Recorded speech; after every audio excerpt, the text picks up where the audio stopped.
to order, please. If you could please rise, we will stand for the pledge. I'll go ahead and lead us because I have the flag behind me.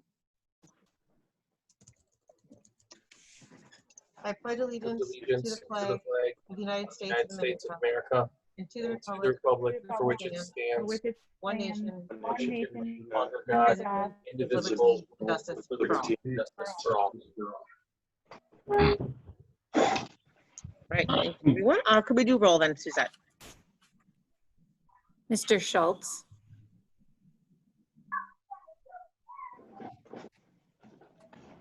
In here. Gary? I turn my volume up. He said it, okay. Got him. Mr. Ustruck is excused. Mrs. Kaiser. Here. Mr. Keller. Here. Ms. Klug. Here. Mrs. Justum. Here. Mr. Sikich. Present. Mr. Lee. Via computer. Here. And President Emmons. Here. Proper notice of this meeting has been posted in accordance with the open meeting laws of the state of Wisconsin. Do we have additions or modifications to tonight's agenda, Dr. Lexman? Yes, we have one, requesting that we move action item 10.3 up one, so it actually becomes 10.2. We think it makes more sense actually for the board to consider adoption of the LMS before we discuss the overall returning to school framework, because the LMS is an integral part of that. So that made more sense, I think, just in order of business. Great, thank you. All right, so that has been noted. So item 10.3 will now be 10.2. Okay, so we move on to public comments for this evening. We actually don't have anyone in the room, but I'm assuming that there are people online who are here for public comments. If you could please put your name into the chat so that we could please call you in order. Please remember you have up to 3 minutes to address the board, and we do not debate, respond, or engage during public comments, but rather a response will be submitted to you before our next meeting. And if anybody does want to make a public comment, if you could please put your name in the chat's down at the bottom of the Zoom. It looks like a little thought bubble, a little word bubble, or depending on how wide you have the Zoom meeting, it might be in the 3 dots that would lead to more options, and then you would find the chat bubble there. So I will wait for a moment to make sure that we can record anybody who wanted to participate today before we move on to the next items on the agenda.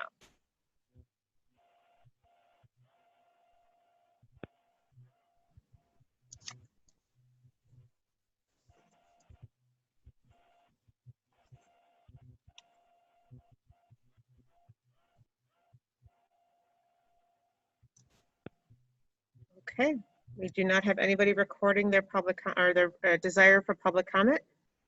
And so then we'll move on to item 7, the superintendent's report. Dr. Lexman. Great, thank you. Good evening, everybody. And thanks to all the people that are joining us to learn about kind of our next steps. But before we go there, so we'll start with 7.1, the legislative update. So here, Tony Evers, our governor, announces GEER funding for K-12 schools. Governor Evers announced 155 local education agencies are eligible for funding through the Governor's Emergency Education Relief Fund.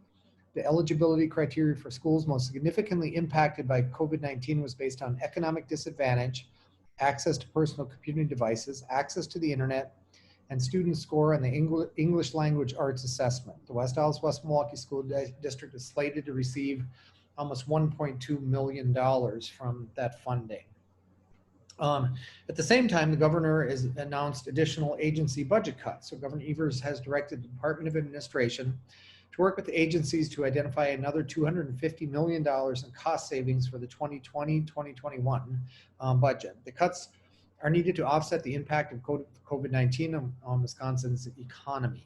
Evers said all state and local governments are now experiencing the difficult balance of providing vital services to residents in crisis while also managing tough fiscal realities.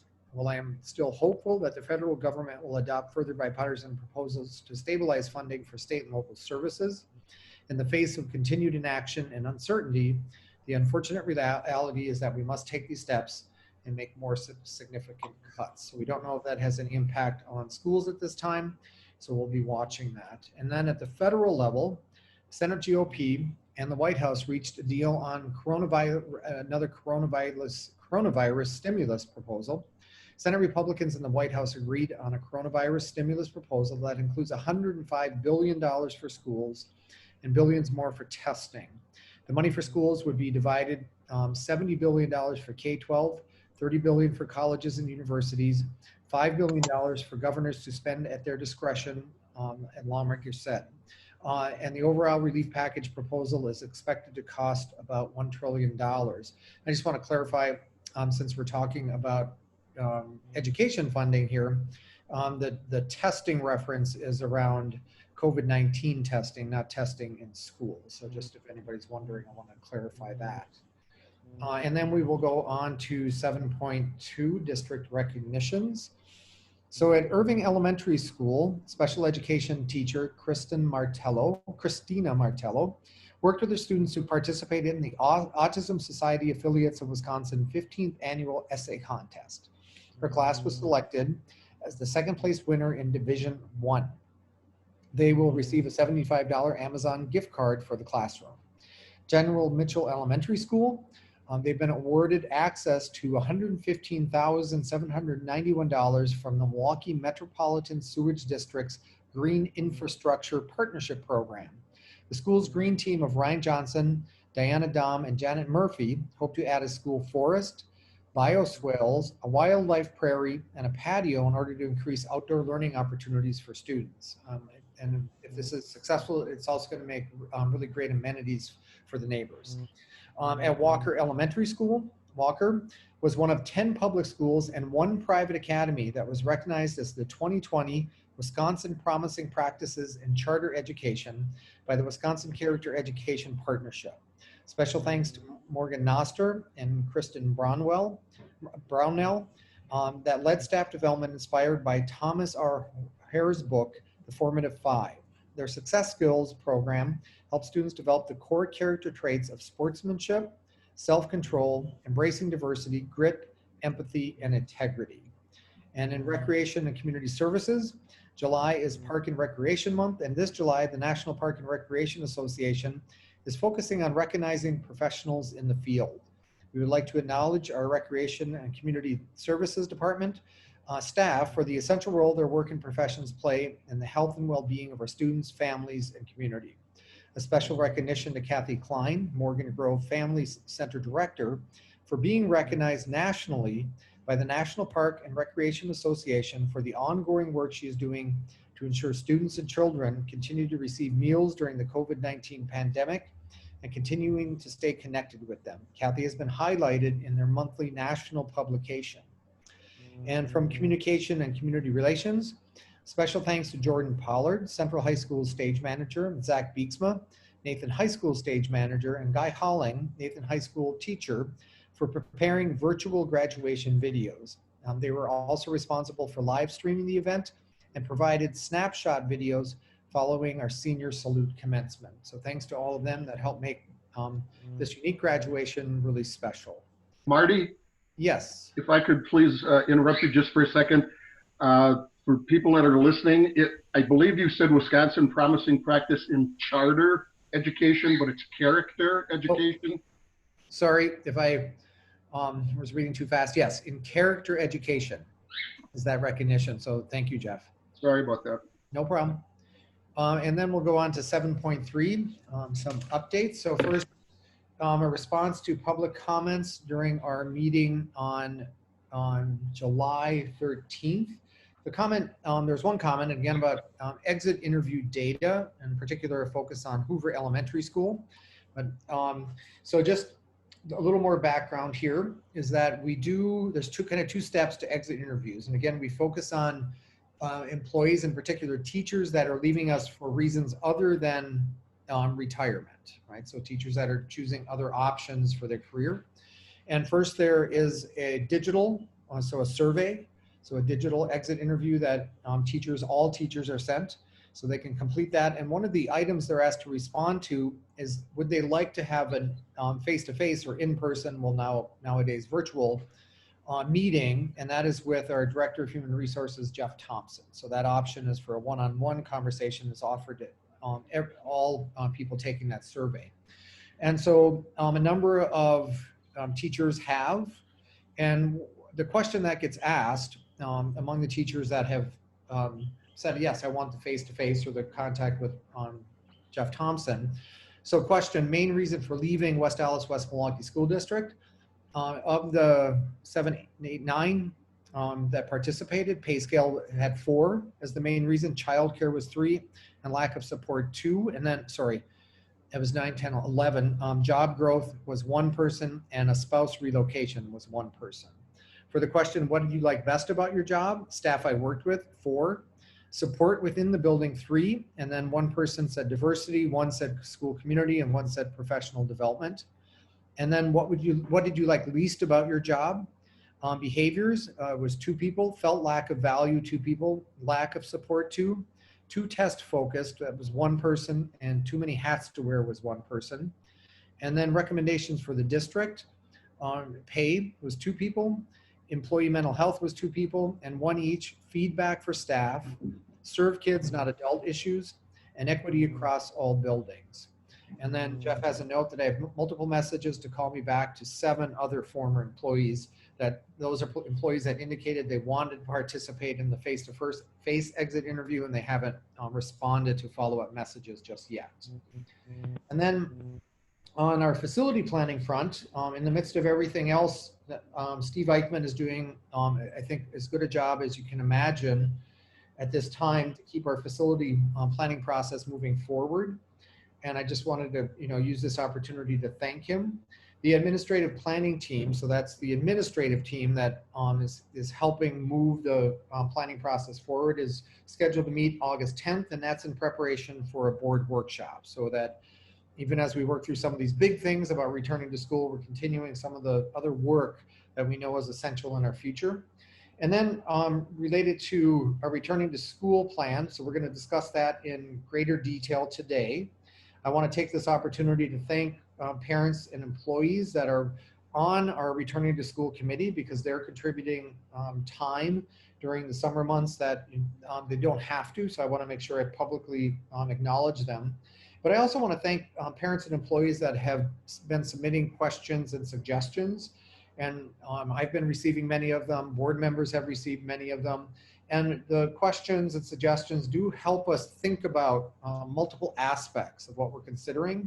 I want to also say again that we can't respond to every individual email that comes in just because of the volume and what we're trying to accomplish, but we do want to let people know that the email comments, the suggestions, the questions are read, and we are using lots of them to help shape our frequently asked questions documents.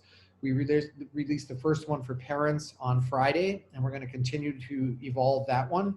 And then there will be another one for parents, and then there'll be ones for specific areas of the plan, such as health and safety, such as operations.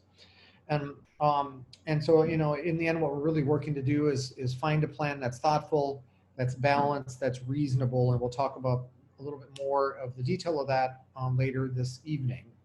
And with that, that includes the superintendent's report. Great, thank you, Dr. Lexman. All right, we'll move on to item 8.1, the board president's report, taking a look at the board calendar. Today is July 27th. We have a regular Board of Education meeting. On Monday, August 10th, starting at 6 o'clock, we have a regular Board of Education meeting. On Monday, August 17th, starting at 6, we have a workshop meeting on the final plan as of that date. On Monday, August 24th, starting at 6 o'clock, we have a regular Board of Education meeting and a financial stability and efficiency workshop on the facilities update, which Dr. Lexman just gave us a little teaser of right now. Do any board members have any other updates or community updates to make, Kristen? Yeah, I just wanted to publicly acknowledge and thank the rec department for the walkthrough last week. The building is absolutely beautiful. And I also wanted to say thank you to the 127 people who listened to our workshop last week. It was a long night. And so I appreciate people who stuck in there to the end. And thank you to the now 175 people who are here listening to our board meeting tonight. We've gotten dozens and dozens of emails. And I know I appreciate people who advocate for their own children, for what option they wanted to see, and it's been very helpful. So thank you. Any other board members with any community updates? Okay, we'll move on in the agenda then to the consent agenda. There are 4 items. Item 9.1, the approval of minutes from the July 13th, 2020 regular Board of Education meeting and the July 20th, 2020 workshop meeting. Item 9.2, the employment summary. Item 9.3, the supplementary contracts, and item 9.4, the financial summary. Does anyone need anything separated? If not, we would look for a motion. Move to approve. Second. Moved and seconded. Any additional comments or questions? If not, all those in favor say aye. Aye. Aye. Opposed?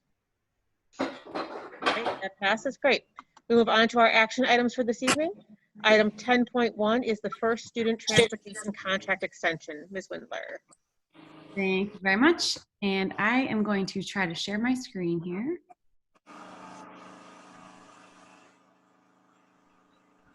All right. So this is the first student contract negotiation that we have been working on for over 4 months now. A little background on this is on March 17th, when our schools were first closed back in the spring due to COVID, First Student came to all districts and said, we request a payment of 100% of our daily contracted rate, less maintenance and fuel charges. And so this turned into this negotiation that's been going on for a few months now. And what we concluded as a team where we set some priorities. So I just want to first give a shout out to the team that's really helped to lead these negotiations. Erin Norris is our manager of school services and Jeff Borland is our finance manager.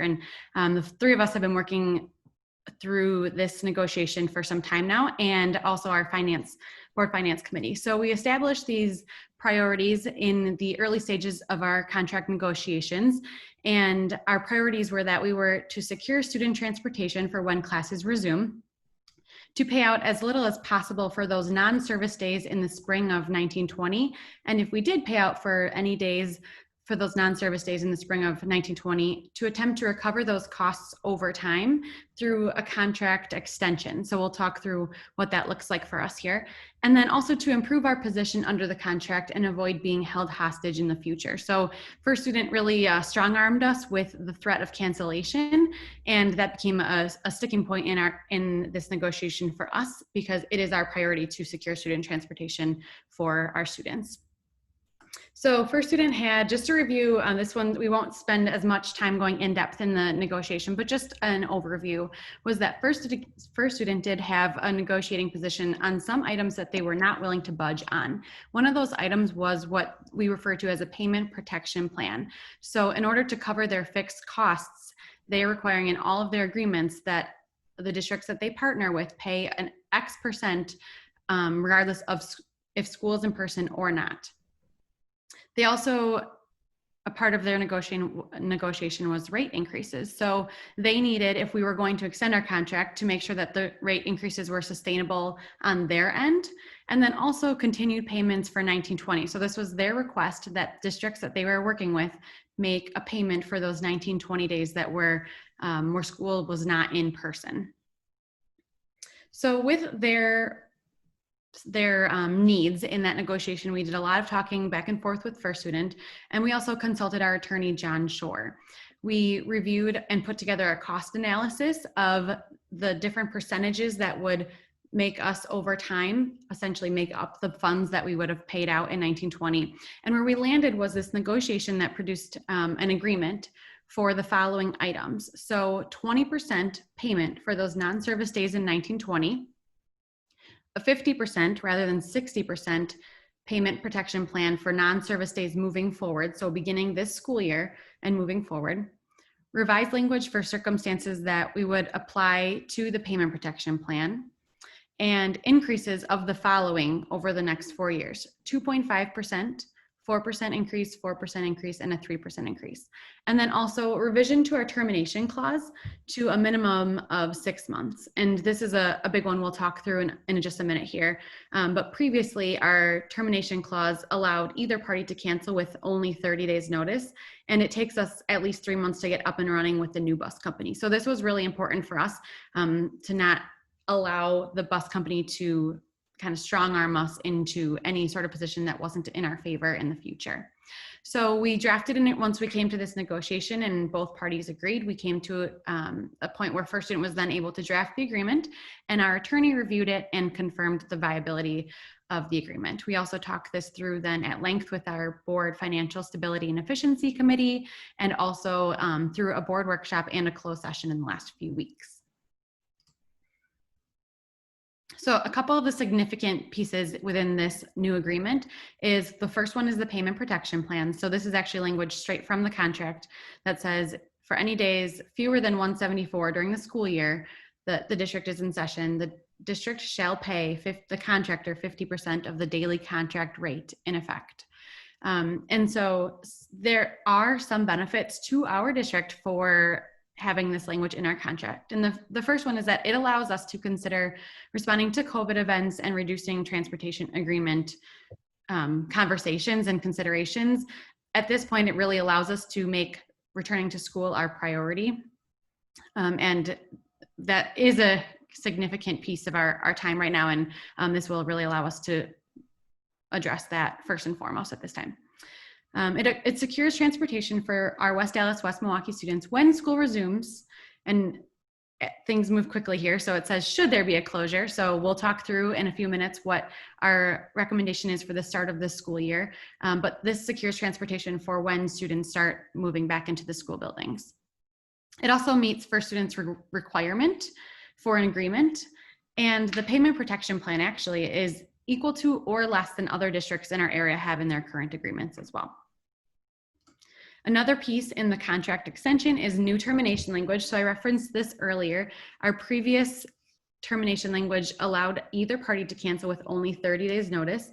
And this new termination language allows either party to terminate no later than December 31st of the calendar year immediately preceding the calendar year in which the new contract commences. So what this means is that on December 31st of 2020 is when the last day first student could cancel for the following school year, which gives us 8 months from the start of a school year and allows us to, if we needed to, go to RFP, plenty of time to get our ducks in a row and a new contract set up with the new bus company, the routes in order and everything for us to start. So it puts us in a much better position moving forward. And then we also have the new force majeure language. So essentially we limited the use that first student was able to use the force majeure language. So what was removed was or cause beyond contractor's control, which was very wide open and put the ball entirely in their court and not our district's court. And then what this also allowed us to do was first student would not be able to cancel our agreement based on force majeure language, but instead just a suspension of service. So again, it's just bettering our position with this new contract. And one important piece of the rationale for approving this contract is the CARES funding. So this is the federal funds that we will be able to apply for through the new CARES Act. And through this act, we will receive 1.6 million, about 250,000 of it will be allocated to the private schools, leaving our public school students with about $1.4 million of it. But in order to receive these funds, we have to be able to check one of these 3 boxes. And the box that would apply to us is that we paid our contractors to the greatest extent practicable. And while that's not clearly defined, we do have to have some sort of explanation. And so this agreement should suffice for that great extent practicable language. So just to recap, the reasons to approve this amendment is that our school board has the responsibility to provide transportation for all eligible students, and access is the most basic equity issue. The school board meets its responsibility to provide transportation. This meets the charge of our board financial stability and efficiency meeting that we worked through on May 20th. This amendment allows our returning to school planning team to begin planning and budgeting for the return of students to in-person education now, and should anything flux during the year, which we anticipate because COVID is a very fluid situation for us and all school districts. And it also allows us to begin planning for the transportation for the 2021 school year. So again, we will talk through what our plan for the 2021 school year is coming up in just the next 2 action items here. And having this box checked of this agreement in place will be a significant piece in us continuing to move forward with our planning for the 2021 school year. Any questions?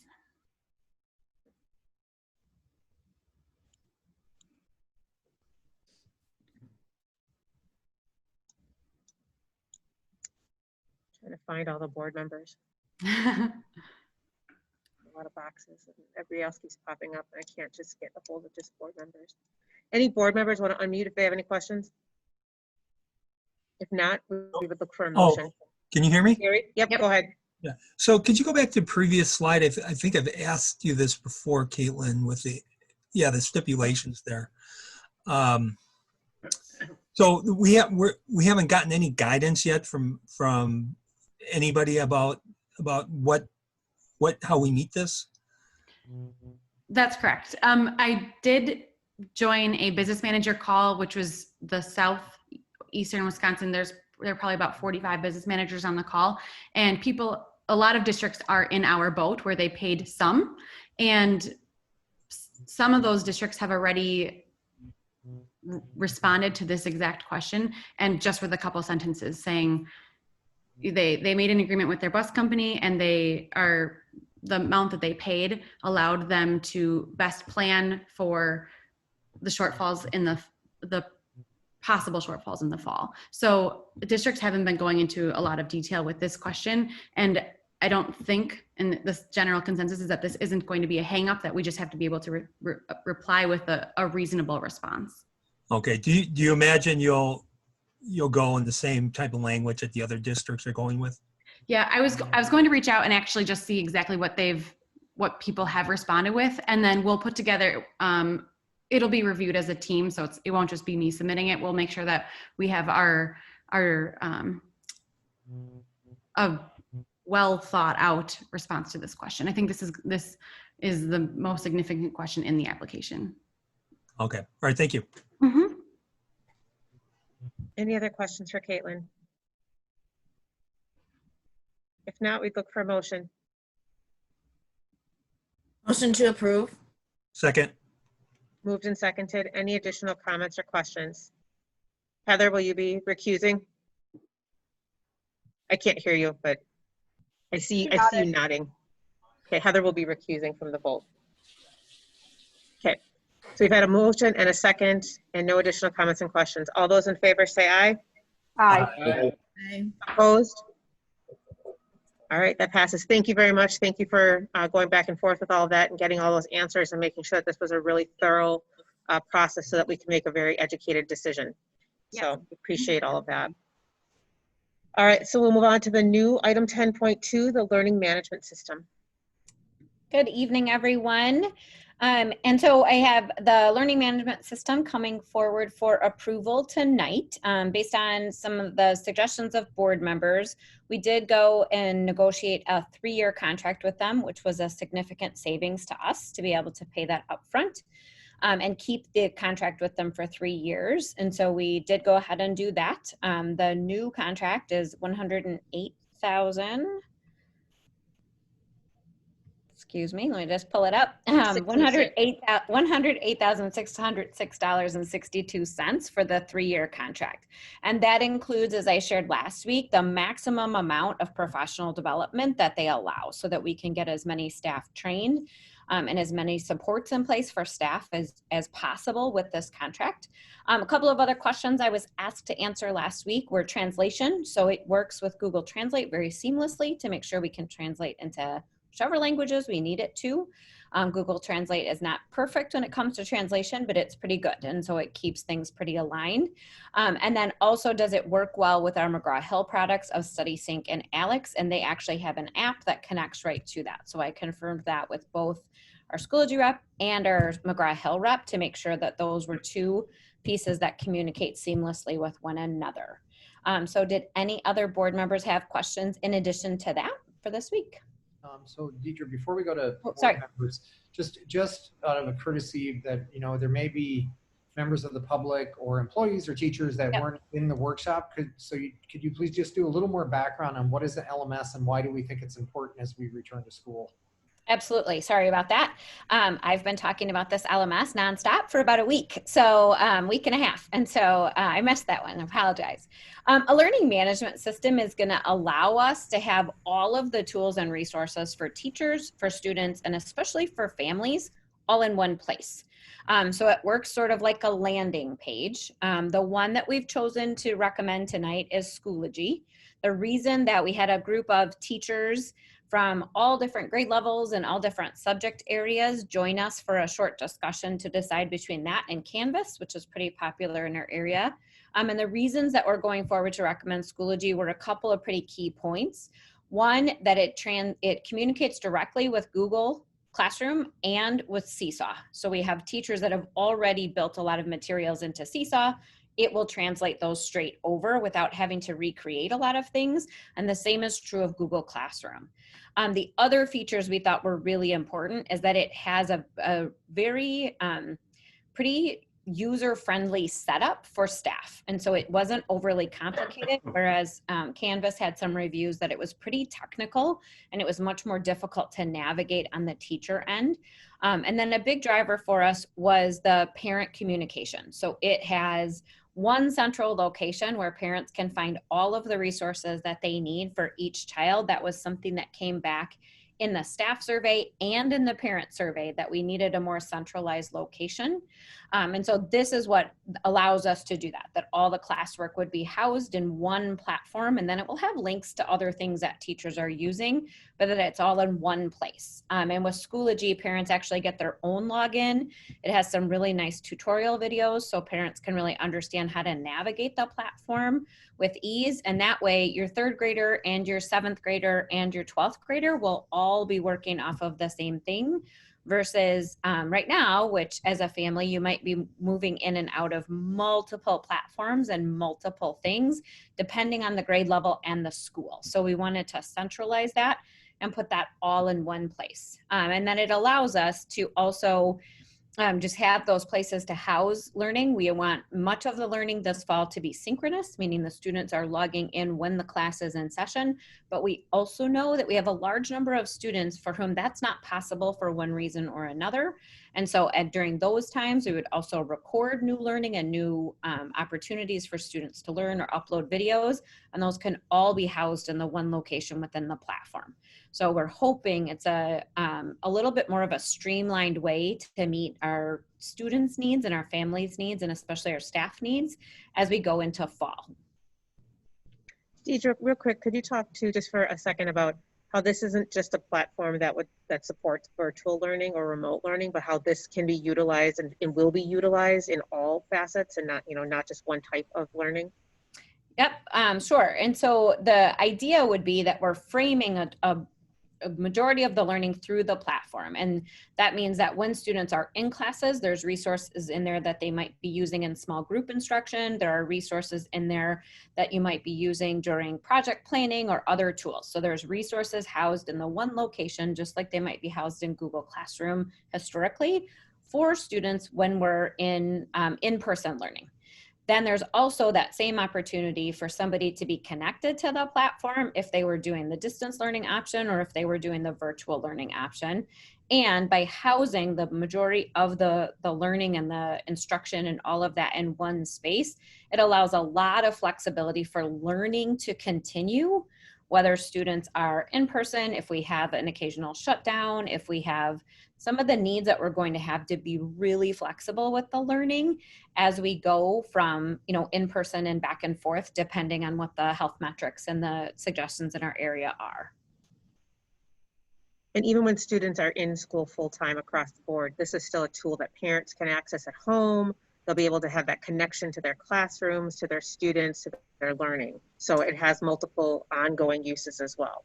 Yes, and hopefully even when whatever the new normal is going to be, when the world is back to beyond this COVID moment in time that we're all responding to, it is an excellent tool for keeping up with the communication for parents, for staff, to keeping all of those in one location, which is why we felt comfortable going forward with a 3-year contract.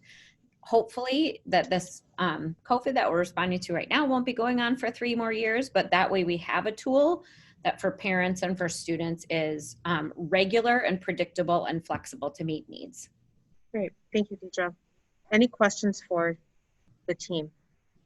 Noah? Hi, just a few.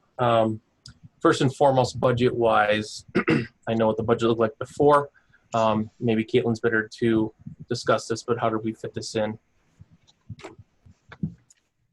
So we, again, this is an additional item that was not in the previous budget that we have reviewed as a whole board and in workshop.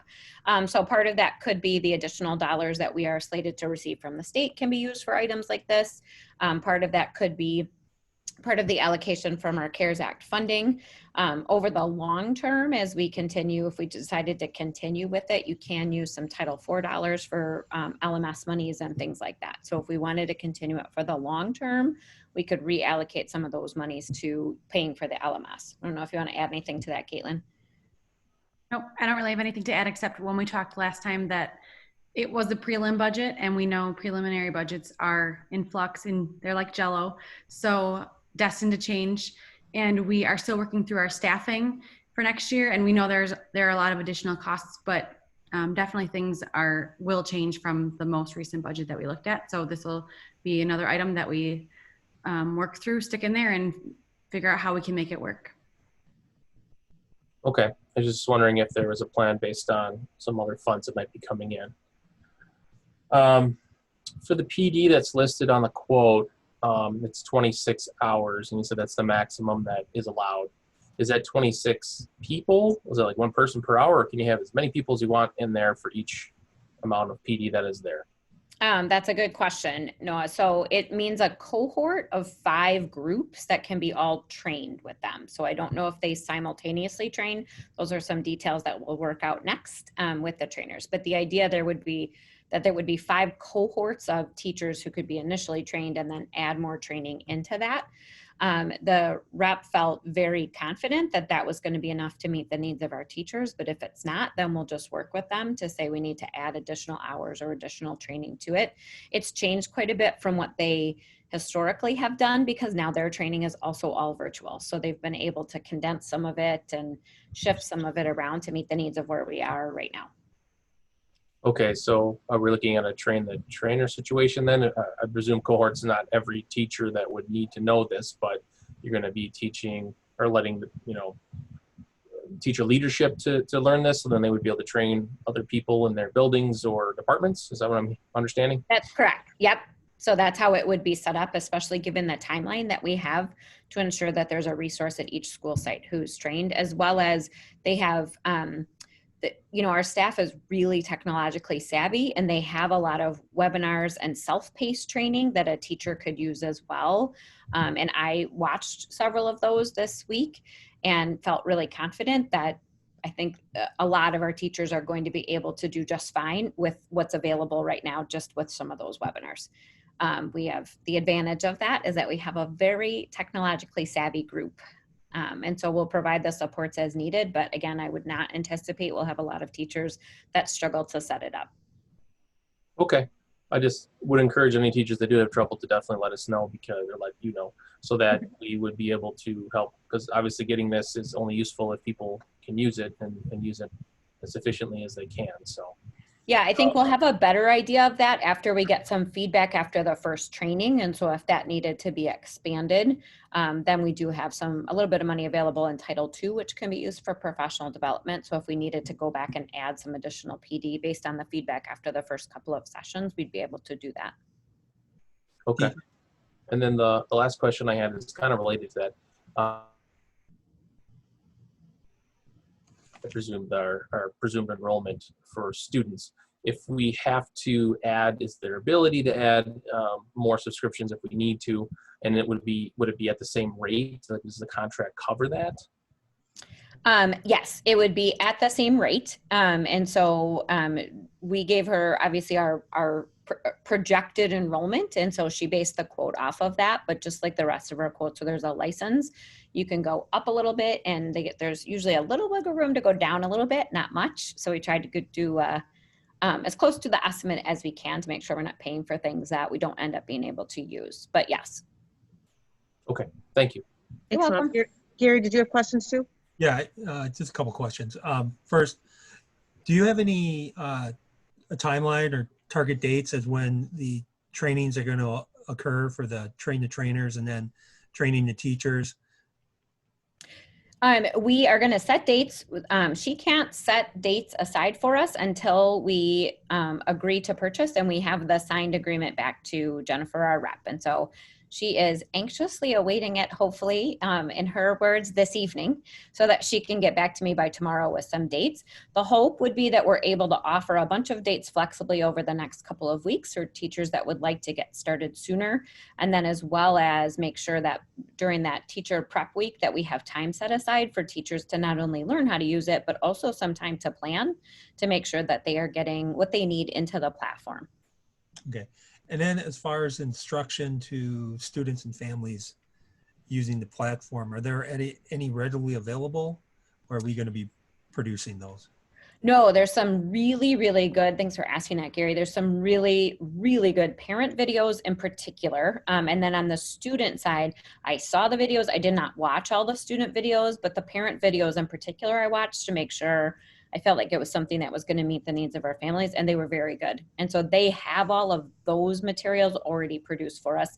It's not something we have to do. Okay.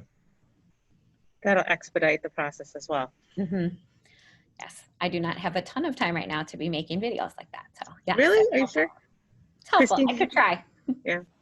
Yeah, Christine, I just good had question. Go ahead. a quick question, teacher. Based off the example that you gave, if a family has 3 students that are being educated by the West Dallas West Milwaukee School District, do they have to log in for each child to see using that student ID number to be able to see? So you would check on your 2nd grader, have to log out and use another ID to check on your 5th grader, and log out to use another to check on your 10th grader?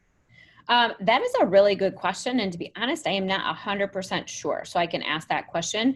The parents get their own login. So I am assuming it ties and it takes the information directly from Skyward. So I made the assumption that it ties the students associated to that household to the parent login. But I will follow up on that and just make sure that that's accurate. Okay. That would be Thank you. Yeah. Any other board members with questions? I don't have a question. I just want to make a comment. I just want to thank the staff for their efforts in putting this together and going out and researching this and selecting a good product. I've said this before, sometimes the free stuff that you use isn't always the best, and I've advocated spending money on technology. So I'm glad we found a good product that is going to help us. Yeah, thank you, Gary. And thank you as well to the teachers who were able to join us on short notice to help us make a pretty big decision for us. Other districts are going through that same thing right now. And thanks to Adam Hengel, who also helped do some communication with our rep and get some questions answered for us when I was in the middle of doing some other meetings this week. So it's certainly been a team effort. Any other, Jeff? Not from me, but I noticed there was a comment from a teacher wanting to know how the teachers will be chosen to be trained. We don't have the details on that one just yet. And so we'll be communicating with principals next and trying to figure out what the most reasonable plan is, and then working with them to choose teachers from each site. Thank you. Any board members with any additional questions? Now we would look for a motion. Move to approve. Second. Moved and seconded. Any additional comments or questions? Not, all those in favor say aye. Aye. Opposed? All right, that passes. Great.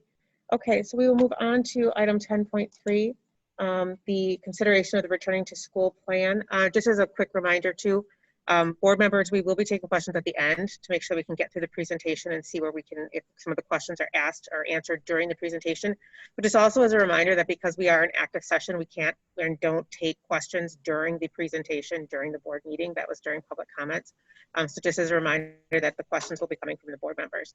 You're certainly welcome to email the board or the district administration after the meeting as well if you have additional questions.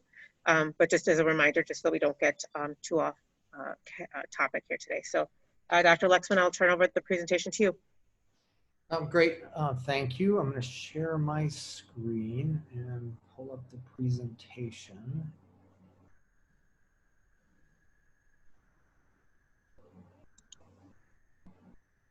Okay, thank you to the board for participating in the workshop a week ago. You know, we spent 2+ hours in the conversation. I think it was time well spent. And we've evolved kind of our thinking somewhat since then. And so we're focusing a little bit more on the idea of returning to school framework, which we'll talk about, and why we're asking the board to take or to consider action on the framework this evening. And so this presentation was shared with the Returning to School Committee. That was on July 24th, so last Friday. We meet each Friday morning, and then each Friday afternoon there's a update communication that goes out to all parents and employees. And then we've adapted the presentation somewhat for the purposes of the board presentation this evening. And some of that is new information that has come in since Friday. And even since we shared the presentation with the board, so the initial presentation that I'm going to walk through, we shared with the board on Friday. It's been updated recently since then. And so again, this was a little bit of the agenda for the Returning to School Committee. I just want to share it with the board so you understand kind of the process we're working through. And so some of these I'm going to hit again. So our guiding principles, some of our planning context, what happened since we last met. And so that was really for the committee, but it's true for us this evening as well. Touch again on the high level assumptions that we've set, and there's a number of them now tied to our framework. Then 5 phases of returning to school. And we didn't talk about much about the idea of phasing in. We talked about the various hybrid options, and we focused on hybrid 3 last week. That did have some phases, and we've now kind of settled on there. We think there may be 5 as we return to school. We did a quick small group debrief, and that's where just again for process for the board's sake. So we send everybody off in the committee off into small groups through Zoom. So they're kind of random opportunities for committee members just to process kind of the information and what they're hearing and what concerns them and those kind of pieces. Then we did a quick poll, and I'll share the results of that poll on how much the committee members agreed or disagreed with our returning to school framework. And then again, we went into work teams, and there was an opportunity to discuss kind of if you strongly agree or strongly disagree. If committee members were interested, they had an opportunity to talk about that. So again, just engagement. And then we got back together, and these are an hour-and-a-half meetings, and we do quick closeout. So again, the guiding principles that we're trying to develop our plan around is first, safety and well-being. And so if you recall that it has things to do with disease mitigation, but it also has to do with health screenings, with sanitation practices, but well-being is equally important, and that has to do with mental health of employees and the social emotional health of students as we re-engage in school. Learning that works for all, and you just took a big step in helping us support that as we work through a framework that's going to be a hybrid model. So trying to do all 3 of the options DPI presented for us. So you did that in adopting the LMS. A plan that's responsive and flexible. So we're trying to be as responsive to as many parent and family needs as possible, knowing that we can't be responsive to all of them. And so, you know, I referenced in my update comments about the number of email that have come in, and there's lots of ideas that get shared, but it's impossible to have a plan that addresses everybody's preferred idea. We have to find something, again, that's thoughtful, that's balanced, that's reasonable. And the last guiding principle is practicality of implementation. And this kind of goes to Noah, your question about the LMS and is it built in the budget, right? So one of the big pieces about our framework is can we support it in the budget? So with that, so a big part of the context or planning context is stakeholder driven, right? So we've done a family survey. We did a survey of professional educators and educational assistants. We have the committee running with work teams. The committee has health department representatives on it from West Allis Health Department. We selected teachers and parents for the committee from differing levels, and I call them interest groups. I'm not quite sure it's the best word to use, but this question has come up several times, so I thought I'd address it, and we addressed it with the committee. So teachers that represent elementary, intermediate, and high school. We also have teachers that represent after-school activities such as drama or musicals. We have Ann Gerentzer, who is the president of the Teachers Association, who broadly represents all teachers.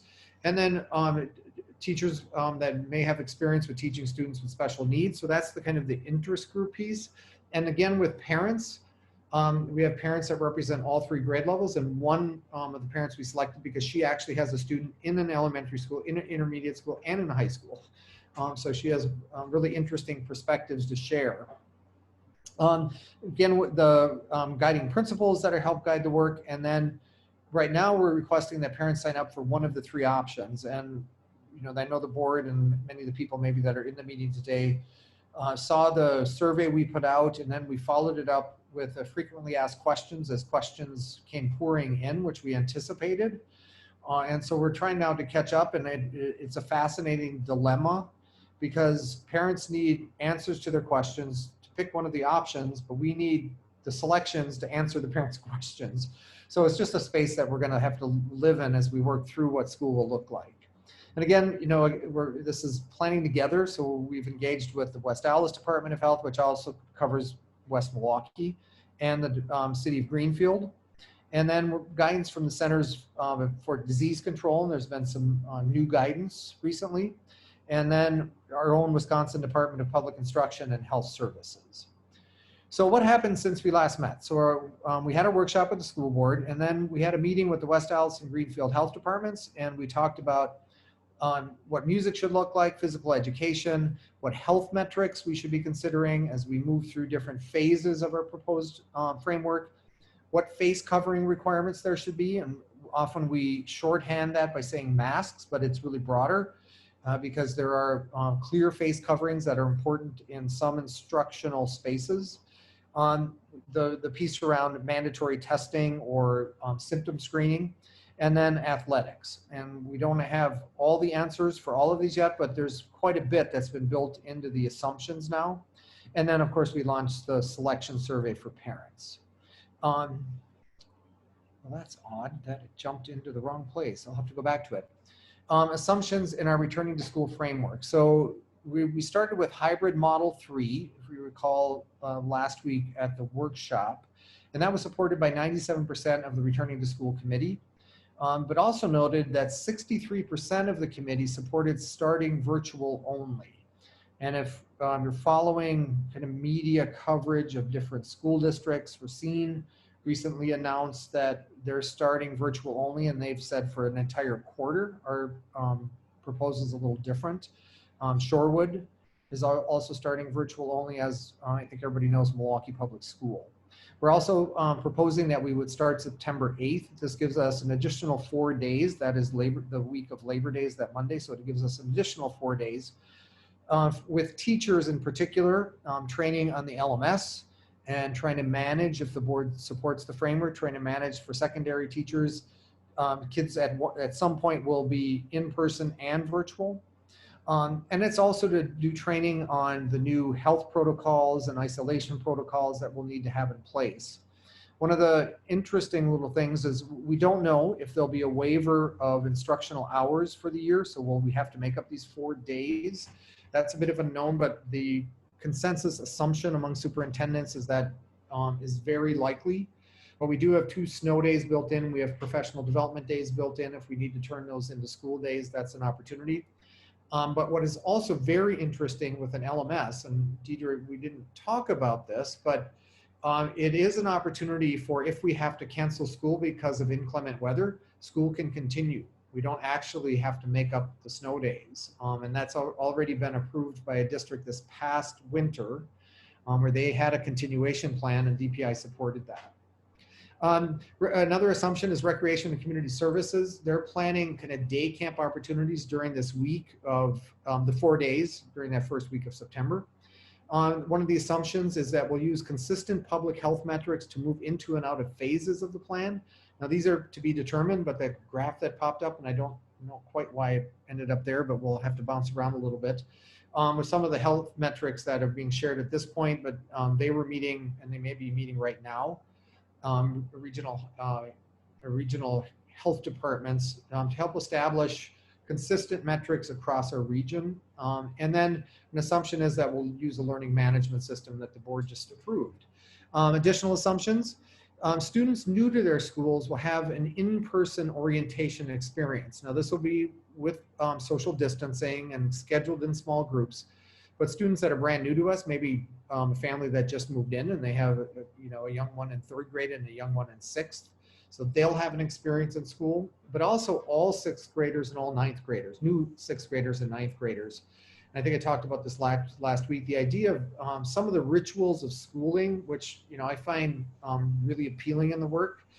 I think we have to try to figure out how to keep some of them going. And one of the rituals is when you change schools and the anxiety and nervousness that comes with the first day and you go to your school and see where the classrooms are, or in our case would be, or will be at some point. It's also an opportunity, to try your locker combination and some of those things that just are kind of the normal part of school that we want to incorporate somehow. And Marty, can I just add one quick thing to that? Sure. That we'll also do that for new students to 4K. Because 4K is a first-time school experience for our families, which I know has been a big concern for some of our families in our community. We keep mentioning 6th grade and 9th grade, and so 4K is also in that mix for whom we'll have some sort of in-person, this is what the 4-year-old classroom looks like and your teacher looks like, so when you see them online, you can recognize them a little bit better. Well, no, thank you for that. Thanks for catching me. So another assumption is we'll have synchronous in-person and virtual learning. So what that means is that students that once we return students to schools for either distance learning or in-person learning, students that are still virtual or are the 3-day-a-week virtual kids can log directly into their classes in progress. So that's synchronous learning. So synchronous virtual learning. And so it coordinates with the in-person learning, but we'll also be asking teachers to record any lesson presentations that are introductions of new materials and then to post them in the LMS. Because we anticipate that for families that maybe have older students and younger students, if they're virtual or 3-day-a-week virtual, meaning that's the distance learning students, that some of those older students may have babysitting responsibilities, so mom and dad can go to work. And so having lessons recorded, high school students that are babysitting or helping with childcare can go back after school or after mom and dad are home from work and watch the lessons, right? So it allows for both synchronous and asynchronous virtual learning. One of the assumptions that masks will be required for students and staff when social distancing is not possible, and there's a separate slide that goes into more of the detail of that. But we will incorporate what we're calling masking breaks, and this is recommended in the educational literature as schools and school districts make plans to bring kids back. This is particularly strongly recommended for younger students. So we've already asked our elementary principals in particular to start thinking about the logistics of this, of how you take small groups of students out of their classroom, allow them to be socially distanced, whether that's outdoors or in a cafeteria or a gym or an auditorium, and take a break from the mask and do some breathing exercises. These probably get incorporated with what we call brain breaks. So these are small, quick breaks in learning that allow kids to get up, get some movement involved, get some breathing involved, shake off all the wiggles and then get back to work in their learning. And so these things probably get incorporated, but I think it's an important component as we consider a masking requirement. Other assumptions, choir will be flipped/virtual. So there's kind of two dynamics here, one of which is choir content lessons are likely to be, the instruction could be face-to-face, but students practicing virtually, and we saw a lot of that during the spring of virtual choirs. So we think it's a way to continue our choir and some of our music programming in a way that honors kind of the health expectations, because our health departments don't recommend we have any in-person choir unless they're widely socially distanced, which becomes completely unrealistic for an effective choir practice or choir instruction, because kids need to hear each other and they can't really sing while wearing masks. So that's a little bit of that. Band and orchestra will likely be in person, but in smaller groups with social distancing and maybe with specialized masks for band instruments, and those are coming onto the market. And I know Mary Pat Michaels is in the room, and I'm gonna turn to her because maybe I didn't represent this perfectly well. So Mary Pat, if you want to add anything here around music, for those that don't know, Mary Pat Michaels is orchestra teacher with us and is also the coordinator, the curriculum coordinator for music. So Mary Pat, if you want to jump in, go ahead. I would just add that for secondary band and orchestra, for example, when we talk about the phases and we're at 2 days in attendance and 3 days at home, that automatically our class sizes will be smaller and we'll make that feasible. And then also for elementary music, for elementary general music, we would do the same thing. We would say no singing and no shared instruments and no, not using those equipments, but using a lot of our online materials that we have from our new music play that we adopted last year. Plus, you know, they can always do rhythm exercises using their hands and their legs and doing movement type stuff, even though they cannot use their instruments and sing, which they're obviously very used to it's safer. Good. Thank you, and thanks for being here this evening. You bet. For physical education, again, in person, so distanced where we can. So kids that are spaced more than 6 feet apart in gyms or outdoor spaces. Largely individual activities, meaning there's not group activities. We're not playing basketball during physical education until, you know, there's vaccines or proven treatment. No shared equipment. And equipment that has to be cleaned regularly. And there may also be flipped opportunities where some of instruction is classroom-based and in person, and then individualized where students are then assigned tasks to complete and record themselves, documenting it and submitting those through the LMS.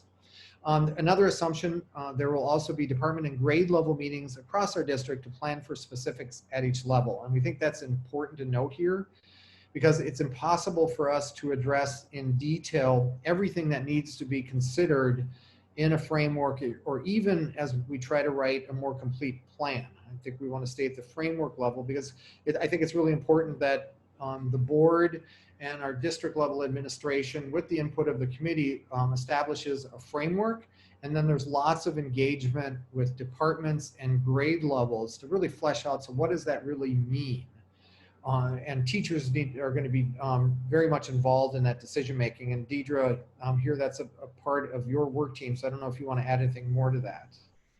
Yeah, I think you summed it up really well, Marty, but it's important, again, like you were saying, because 4K is going to look really different than 3rd grade, or some of our classrooms are set up as learning communities. And so how that needs to look is going to be different by grade level, by department. Science will have some things with labs and things like that, which make their work look a little different by class and by grade level. So really making sure that our teachers have the ability to not only give input into what that would look like, but that we facilitate opportunities for them to talk to each other across our district. This is a really important time that we collaborate and we ask each other for really good ideas. And so some of our staff are just starting to wrap their heads around what some of this could look like. Some of them have been thinking about it for a lot longer. So we want to facilitate as many opportunities for them to get together in a space, and then as well as start to suggest resources or functions of that then we have to see are feasible or not in our budget, but that it allows them to give some input into those things as well for what those functions of each classroom need to look like.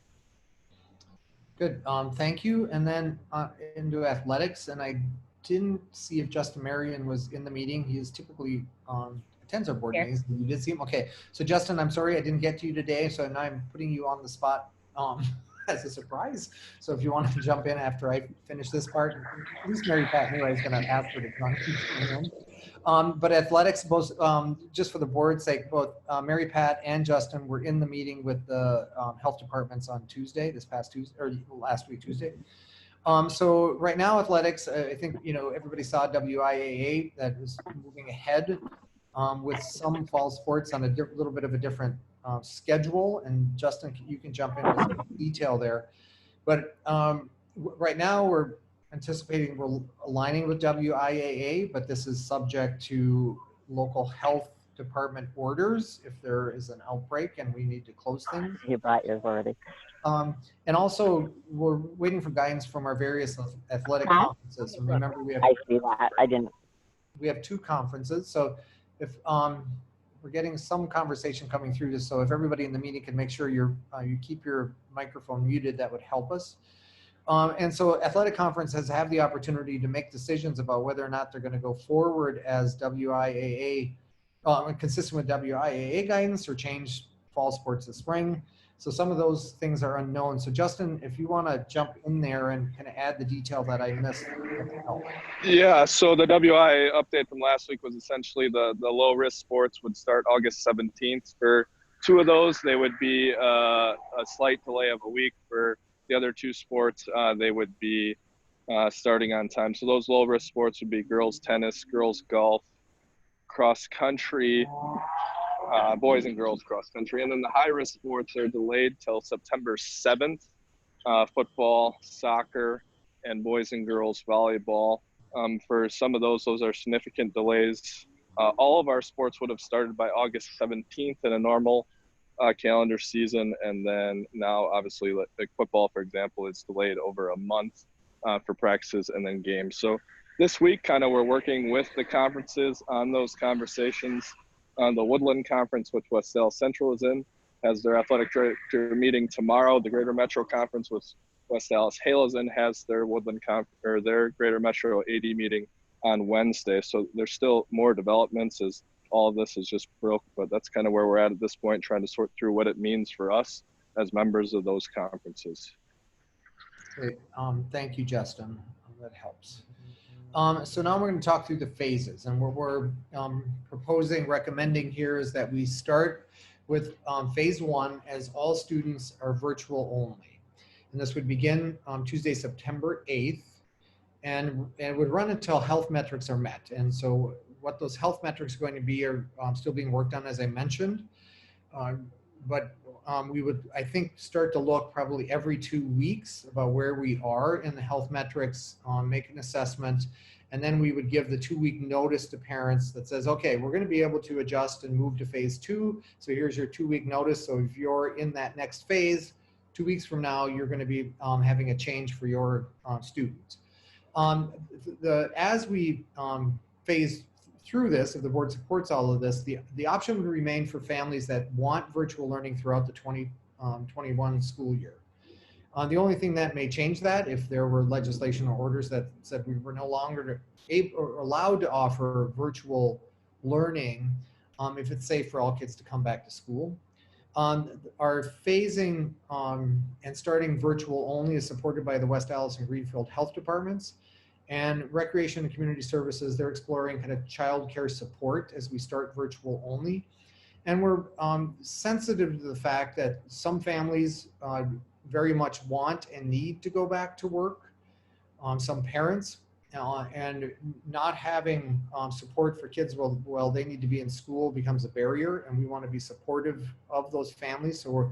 So we've asked Shelley to start to think about what this may look like in terms of, is it similar to day camps, but kids could have access to their school learning through the LMS, but that we would figure out how we would provide the opportunity first to children of essential workers, and then families that would really express a hardship if they're not able to go back to work. And that's in development, but that's the concept of it.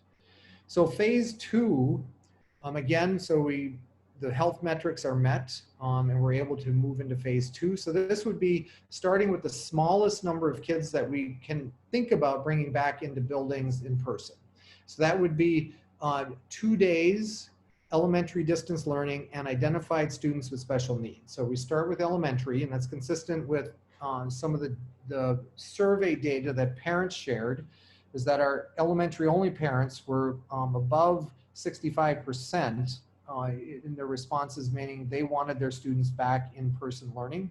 So we start with some of that as we hit phase 2, and then identified students with special needs. And that's also in the education literature about reopening. So this would begin the 2-day in-person and 3-day virtual for the families, the elementary families of elementary students that pick distance learning.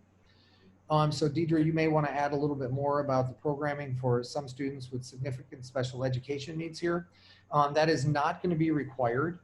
It would be optional, but we would offer it to parents, because some of the logic here is we want to, as we bring students back into buildings, we want to have enough students to start with, so we learn how to manage learning in the environment of a pandemic, but not have too many students that if we have to phase out, that we then create another negative impact on kids, where if we bring everybody back all at once, what I get concerned about is it doesn't work well. We get disease spread. We get an order that says, sorry, your schools have to close again. And the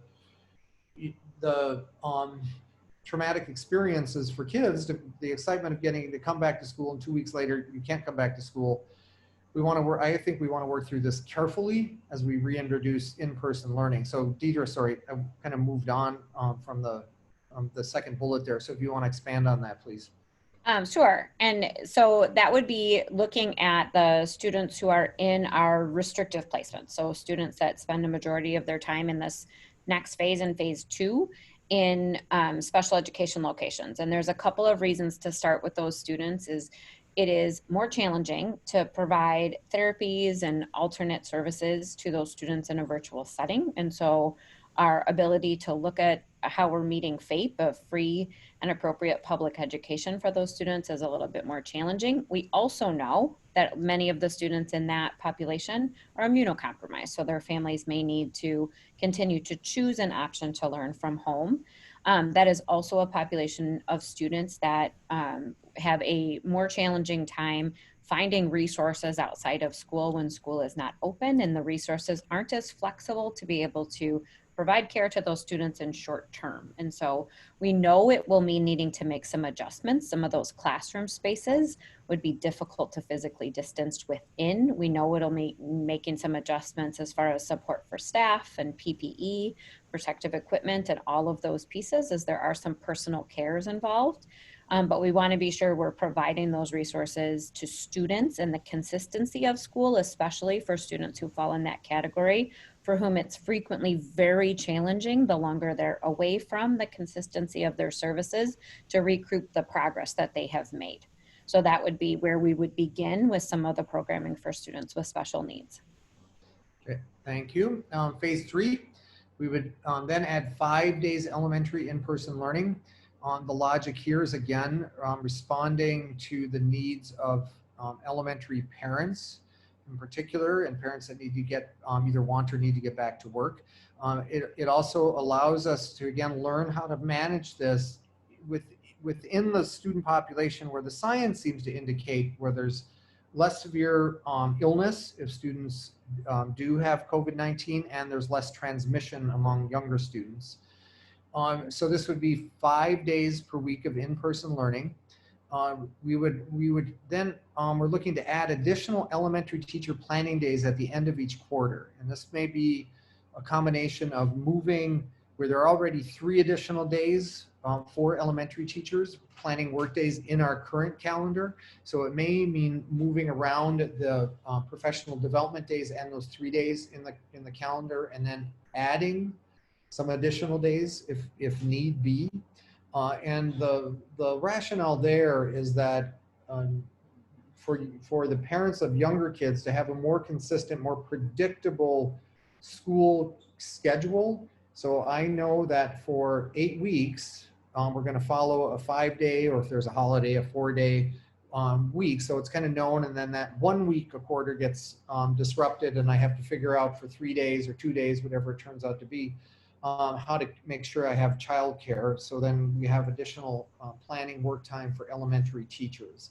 We think that's a more reasonable thing to request of elementary parents.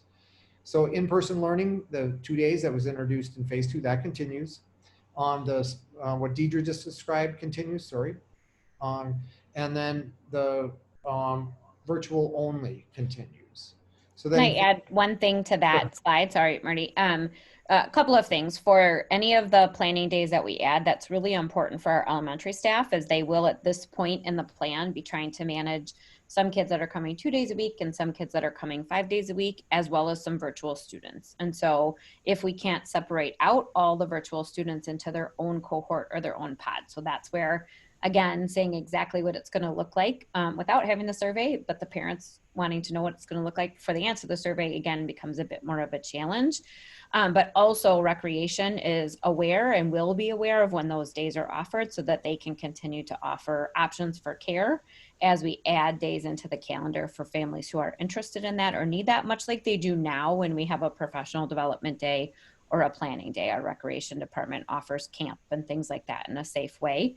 And then this is also where not just our students with special needs who are in restrictive placements, but also particular therapies or specialized instruction that is a challenge to deliver virtually will also be added in as optional for students and for the IEP teams to consider. So those are individual times during the day for our students with special needs, as well as our students who are identified as English language learners, because that was an important thing to add to the service plan as we go forward. Those students also have specific instructional plans that mostly can be met in a virtual environment, but occasionally there are some that need to be starting to be delivered face-to-face as well during that time. Great, thank you. Then phase 4, we would add the 2 days per week in-person secondary. So that's known as distance learning. So 2 days per week, 3 days a week virtual. So that would be a cohort of students that come Monday, Tuesday, a cohort that comes Thursday, Friday. And then the other pieces all continue. So this is where we really reintroduce secondary students to their buildings. And again, we're following health metrics as we move through the phases. And then finally, 4 days per week secondary in-person learning. So again, the distinction for elementary, it's 5 days per week with the 1 week per quarter that has fewer days. And that really is to accommodate parent interest and need. 4 days in secondary is really because we're trying to accommodate teacher planning needs with the 4 days and 1 day that would still be virtual, because it's most likely in our secondary that we'll be asking teachers to teach their face-to-face students, either 2-day or 4-day, and their virtual students, all kind of in the same class. And we're hoping for elementary that we can create a separate cohort of teachers just for virtual students, or maybe even just for distance learning students, depending again on the selections that parents make. And then the other opportunities for students with special needs, English language learners, and then virtual learning continues. So that's the 5 phases. Then a couple slides in a little bit more detail that are things that are included in the framework. So our recommendations around masks, social distancing, and hygiene. So our recommendation is that masks or face coverings are required for staff and students. So this means we would make it mandatory. This is supported by the West Allis and Greenfield Health Departments. It is consistent with what we're seeing from other school districts in the state that are a little bit further in their planning. We have enough inventory at this time to provide 2 masks for all staff and students as we bring students back face-to-face for instruction, and we're continuing to build that inventory. We have some face shields on hand. We're getting more and in different sizes so that face shields would be available for specific teachers and students. An easy example for everybody to understand is we teach students that are deaf or hard of hearing, and they're learning to read lips, which is just an amazing, cool thing that that some of our teachers get to do, and it's powerful for kids. But it's pretty hard to do if you're wearing a face mask. And so our health department supported face shields and limited time frames so that it's not something that is, something that a teacher or student wears all day, but they may trade back and forth from a face shield to a mask. And again, I talked about mask breaks and what that might look like.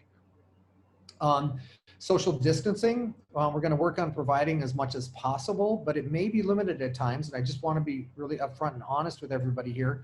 Some of this will depend, again, on the selections that parents make for their students, and then how we distribute students within a particular building.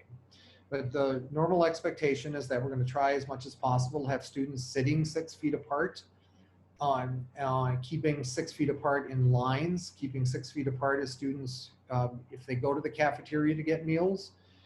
Some of the details around meals and transportation are still being worked through, so we don't have answers to those things tonight. But to try to adhere as much as possible to the health guidelines around social distancing in schools. And then on the hygiene side, there'll be sanitizer stations in each classroom, and we do have already in inventory, hundreds and hundreds and maybe more than 1,000 gallons of hand sanitizer and gallon jugs and pumps. And for the board that took the tour at the new rec center, you may have seen some of those products that are out for use. The goal in particular in elementary schools is that students are using their own materials, and often we're stocked in elementary classrooms where kids are sharing lots of materials. So we're trying to address that and do certain materials move from classroom to classroom now, so that they're only certain students are using them, and then they're cleaned in between as part of the strategy. And then frequent hand washing breaks, and all three of these are recommended in school reopening guidelines, no matter which ones you're paying attention to. The start of the Marty, school- can I just add something to that Yep. last slide? Sorry to interrupt, but that also includes for equipment. So we have some equipment. We've been asked a couple of questions around equipment that's specific to students with special needs, which looks different than some of the equipment that is shared by all students. So we do know we'll have to make some adjustments as far as sanitizing that equipment or buying an additional set, because frequently like an FM system may be shared back and forth between teachers. And so we can't be having somebody who speaks into a microphone be sharing that in between staff. And so we are looking to make some adjustments to make sure that we not have shared materials wherever and anywhere that's humanly and feasibly possible, with the guidance of the health department and other agencies as well. So that's all being taken into consideration. Good. Thank you. On start of school date adjustment, I've touched on this quite a bit already, but the note here is additional calendar modifications may be needed if there are not waivers of hours of instruction, but we'll come back to the board with that. We are looking at a virtual and drive-up forms and fees, so adjusting the dates, but also really working, and we're going to be talking about this in some detail on Wednesday with directors and the other returning to school committee team leads, about how quickly and how much will it cost for us to be able to implement an entire complete virtual forms and fees day. And the big cost is really about taking all of the various documents that are district-wide documents as well as school-level documents, because schools have their own, and getting those digitized so they can all be completed as electronic forms. And so we could do it internally, but it would take us, hundreds and hundreds of hours and not be ready in a matter of weeks. There are services, as you imagine, that are in this space and very aggressively marketing those services. So we're going to be talking about some of those options on Wednesday. And then, of course, computer devices and materials will be provided, and we are working hard to move to a one-to-one distribution. So this may or may not, at this point, include purchase of additional devices like iPads or Chromebooks. We're pretty confident we would need more iPad minis for 4-year-olds. But again, depending on student selections that families are making, we would then want to look at of the families that are choosing virtual only, if they have a device at home, well, we don't need to have that student included in our inventory or device distribution. So again, the selection of parents really matters as we move our plan forward. And then a little bit of after going back to our returning to school committee. So we worked through the 5 phases in this framework: the masking requirements, hygiene, sanitizing, the shift of the calendar dates. And then we asked the question, they take a few minutes, they got to talk to each other, come back, and then we answered questions, and then they took this poll about how much they agree with the returning to school framework. And so strongly agree and agree are at 74%, which is a pretty high level of confidence that we're moving in the right direction. But we did, and I did intentionally say, we want an honest answer, and if you strongly disagree, please include that, and that's fine. We want to be honest and open with each other. So one of the concerns that was expressed in one of the work team meetings was just we hadn't addressed students that are learning English for the first time. And so that has been added to phase 3. Not everybody that disagreed or strongly disagreed decided to share that when we got back into our team meetings, and that's okay too. We created space if people wanted to talk about that, but we didn't say that that was an expectation. But we did create that opportunity.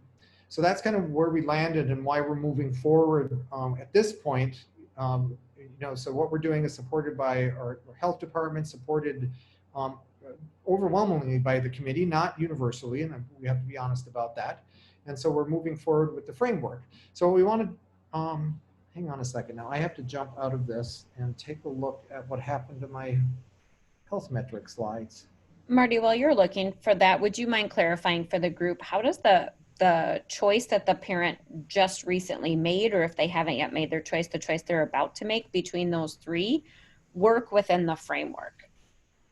So the reason that we're asking people to make a choice now, even though we're recommending we start all virtual, is that we need to have a specific staffing plan ready to go in each building for when we do hit the phase of returning distance learning students to their school buildings, and then again when we return in-person learning students to their school building. So it really has to do with our having the data we need to make a specific plan as how those pieces start to interact. There have been questions about, well, if I took the survey and after I listened to the board meeting on Monday, if I want to change my decision, can I? The answer is yes. That it would, we asked, and Beth, you may need to jump in, the date we set for when parents could start calling their school. And so there's a date at which schools will start calling parents that haven't responded, and then parents can call the school and said, well, I picked in person, but now I want distance because we figured out we can keep him home for 3 days a week and we have it covered. That's great. So we're going to create the opportunity for that. We don't think those will be huge swings in the data, but we want to continue to be responsive to parents.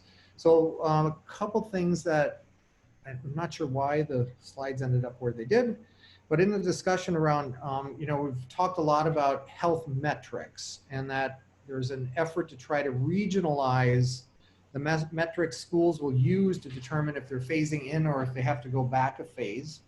The Department of Public Instruction has defined, and the Wisconsin Department of Health Service has defined kind of what's high risk time, what's moderate, high, moderate, and low. And so that kind of is four. You could think of that as 4 phases. I've asked our health departments to think about if the board supports a 5-phase plan, we would need to differentiate one of those levels or combine parts of 2 of those levels. But if you take a look at where we are right now, and what I've highlighted on this slide is where we were at March 22nd. So that's the data point right after we were given the order to close and go to all virtual learning from home, and where we are as of July 15th. And the good news here is this is the 14-day total of positive tests per 100,000 people. So it's a stable comparison from day to day, week to week. But if you look at where we are now, July 15th, and that's why our health departments, given that we're well into the high risk, is that they're supporting kids should come back all virtual. And when they do, which means we're probably in a moderate high or somewhere towards the bottom of moderate high, that they should be wearing masks. And because again, we don't want to contribute to the transmission of COVID-19. And we also, and I've said this before in a different way, but we don't want to jeopardize the experience of kids coming back to school, being excited, getting acclimated to in-person learning again, and then have to tell them that, sorry, now we're closed for the next 2 weeks. So this is the metric from the West Allis, West Milwaukee, the risk categories. And this may or may not be exactly what we use for phasing. You know, there is some nuance where there are differences tied to the number of positive tests among K-12 students that may get layered into this. But again, we're following the metrics that will come from our combined health departments. And then this is Greenfield, and we serve a number of families that come to us that live in Greenfield. And you know, I didn't highlight the data points, but we're around here for the March 22nd. And then again, the peak is coming down, which is really good news, but we're well into the high risk category. So again, I think it really calls us to be responsive to starting virtual only. Some of the other dynamics that you may or may not attended to today, but Chicago is going to be adding Wisconsin to their travel advisory later this week. So people coming from Wisconsin to Chicago. And then Wisconsin was recently added to the federal high-risk state list.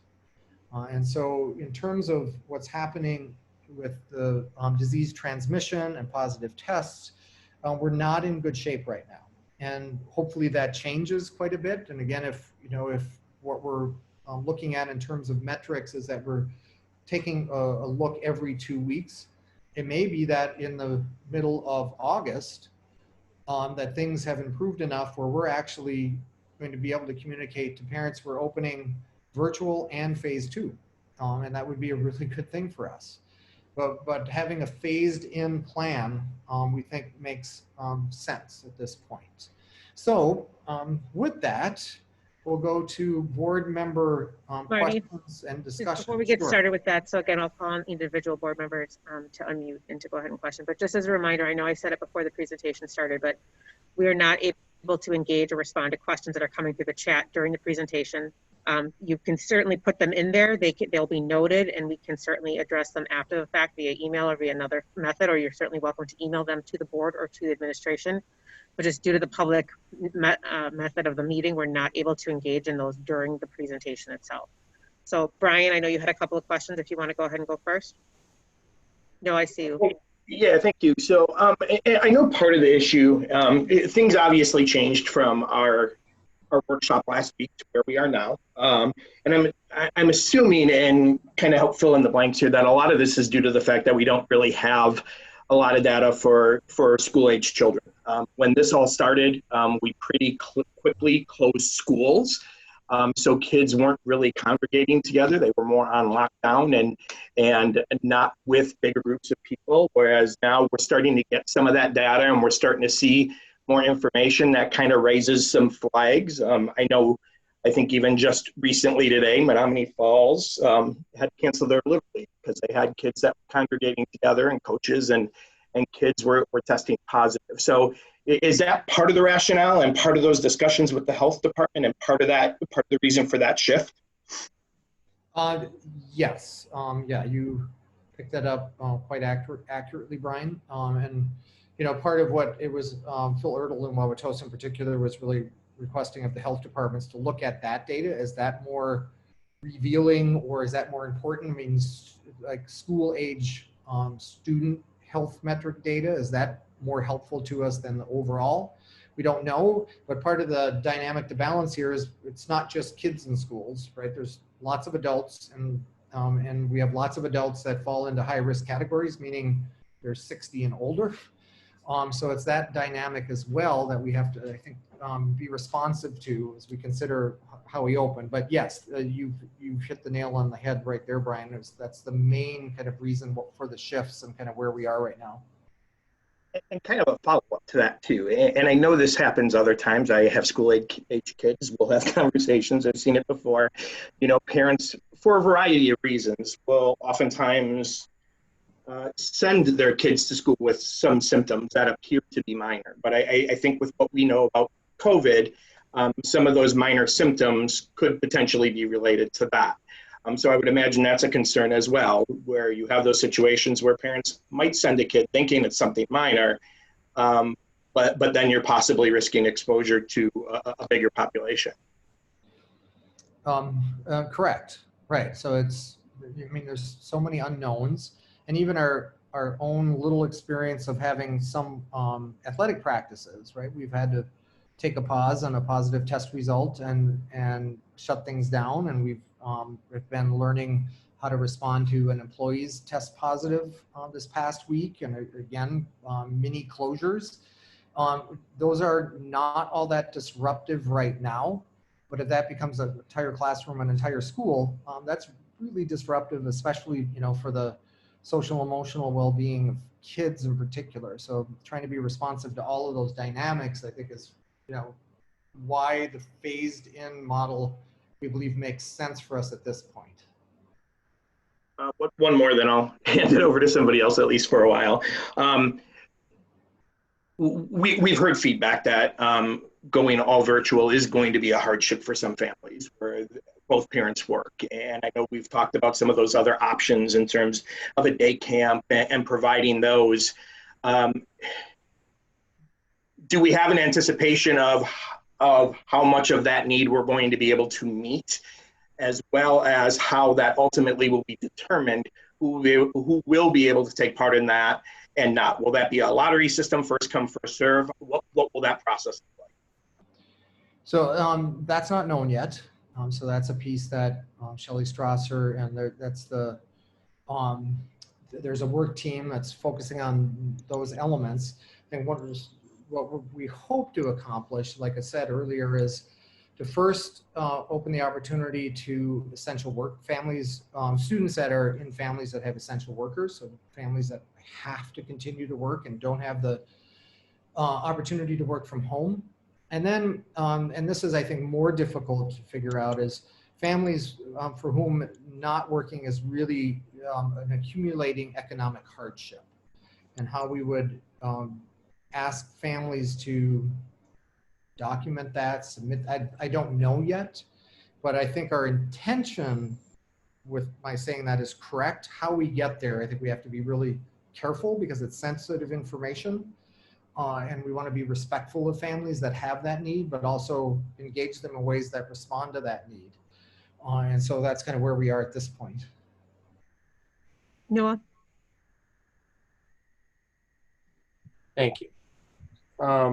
First question I had, I know we're looking at a 4-week eval between phases, but then you also mentioned maybe looking at 2 weeks to message with that 2-week buffer. The question I had is, because 14-day rolling average is a pretty standard in the field for looking at what our cases are doing. It allows for any errors or mistakes that may have been in, any changes that need to happen as far as how many cases that we've had. If we look at every 2 weeks, but maybe giving a 1-week buffer instead of a 2-week buffer for families, just to be able to possibly roll those phases out quicker. And the reason I say that is because sometimes, like, okay, we get to week 4, oh, we're still bad. We're another month until we're going to possibly do it again, and that could just end up being a long, long time. Whereas if we evaluate every 2 weeks, and then if we agree with our health professionals that it's looking good, that maybe we say, okay, after this next week, then we're going to move on to phase 2 or 3 or whatever it is. Yeah, it's interesting. I'm open to all of it. So the reason I think we landed on 2-week notice is just to give more heads up for families and trying to adjust kind of their life circumstances or whatever else they may need to adjust. Another option is we look at the data kind of tracked, and published week by week. We could look every week to say, okay, it looks like 2 weeks from now, we're ready to go to the next phase. And so that's the other alternative. I think I'll have that conversation with our health departments to see kind of which way they lean, but maybe a week's notice is enough for families, especially families that really can't wait to get their kids, either part back in person or full back in person. So yeah, I think we'll hash through that a little more. Okay. Next question about the social distancing. So often throughout the presentation it stated social distancing when possible and masks will be required when it's not. So if I presume then that areas would be identified as this is a socially distanced area, a classroom or a lunch area or whatever it happens to be, and then other areas be okay. In these areas you always have to wear masks. Would, in a classroom setting, even if you're 6 feet apart, someone sneezes or coughs and no one else is wearing a mask, 6 feet doesn't really do much for you. And so I know we've worked through the health departments on this, but I have a concern about that with not having masks being worn in an area where you're spending a good part of time in the classroom. Okay. Yeah, it's a fair point, and right, leaning into your expertise, I appreciate it. Right, I'm not opposed to, so some of what I'm reading in the educational literature around this is also includes anytime students and employees are indoors, the mask requirement should be in place. So even if they are 6 feet apart. Mm-hmm. Personally, from what I'm reading and have been learning, that makes way more sense to me.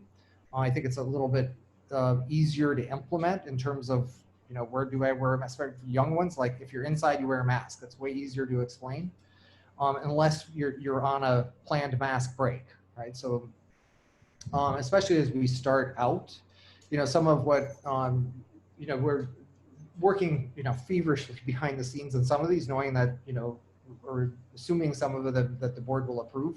So around the masking pieces, Deidre has been working with some of our attorneys on how we start to create language in our rights and responsibilities handbook so that parents understand this is an expectation, and you're signing off on agreeing to it if you're signing the handbook, which we expect all parents to do. But but there's more than that, and this also goes to beginning virtual only. It gives us time to practice kind of wearing a mask when you're at school, even though you might be at home. Especially for the little kids, part of the lessons that Deidre's team is designing in is, okay, now we're going to practice school with our mask on for the next 15 minutes, and then 20 minutes, and then 30 minutes. So you start to build up the capacity for younger students to wear their masks, but then also connect mask wearing to school. So when they come back to school, it's not a big surprise that now I have to wear a mask, when my teacher's talking to me. You've done that already. So the virtual only actually gives us some space to practice that. And then on the implementation of the requirement, and again, I'd be supportive of your inside wear a mask, but the implementation, and this is a debate with, in many school districts around, well, how are you going to discipline kids if they don't wear a mask? And the answer we've given to our attorneys, which they like, is that we're not going to make this a disciplinary issue. We're going to give warnings and reteach, especially for younger kids. But if it's consistent that kids aren't wearing masks, or kids say, well, my mom and dad said I don't have to, the answer is, well, that's great. Your mom and dad told you that. We want you to do what your mom and dad says, but at school, we expect you to wear a mask. So if your mom and dad says you don't have to wear a mask when you go to school, that means your mom and dad want you to be a virtual learner. And that's okay with us. Right? We can do that. So we're going to assign you to virtual learning until it's safe to come to school and you don't have to wear a mask.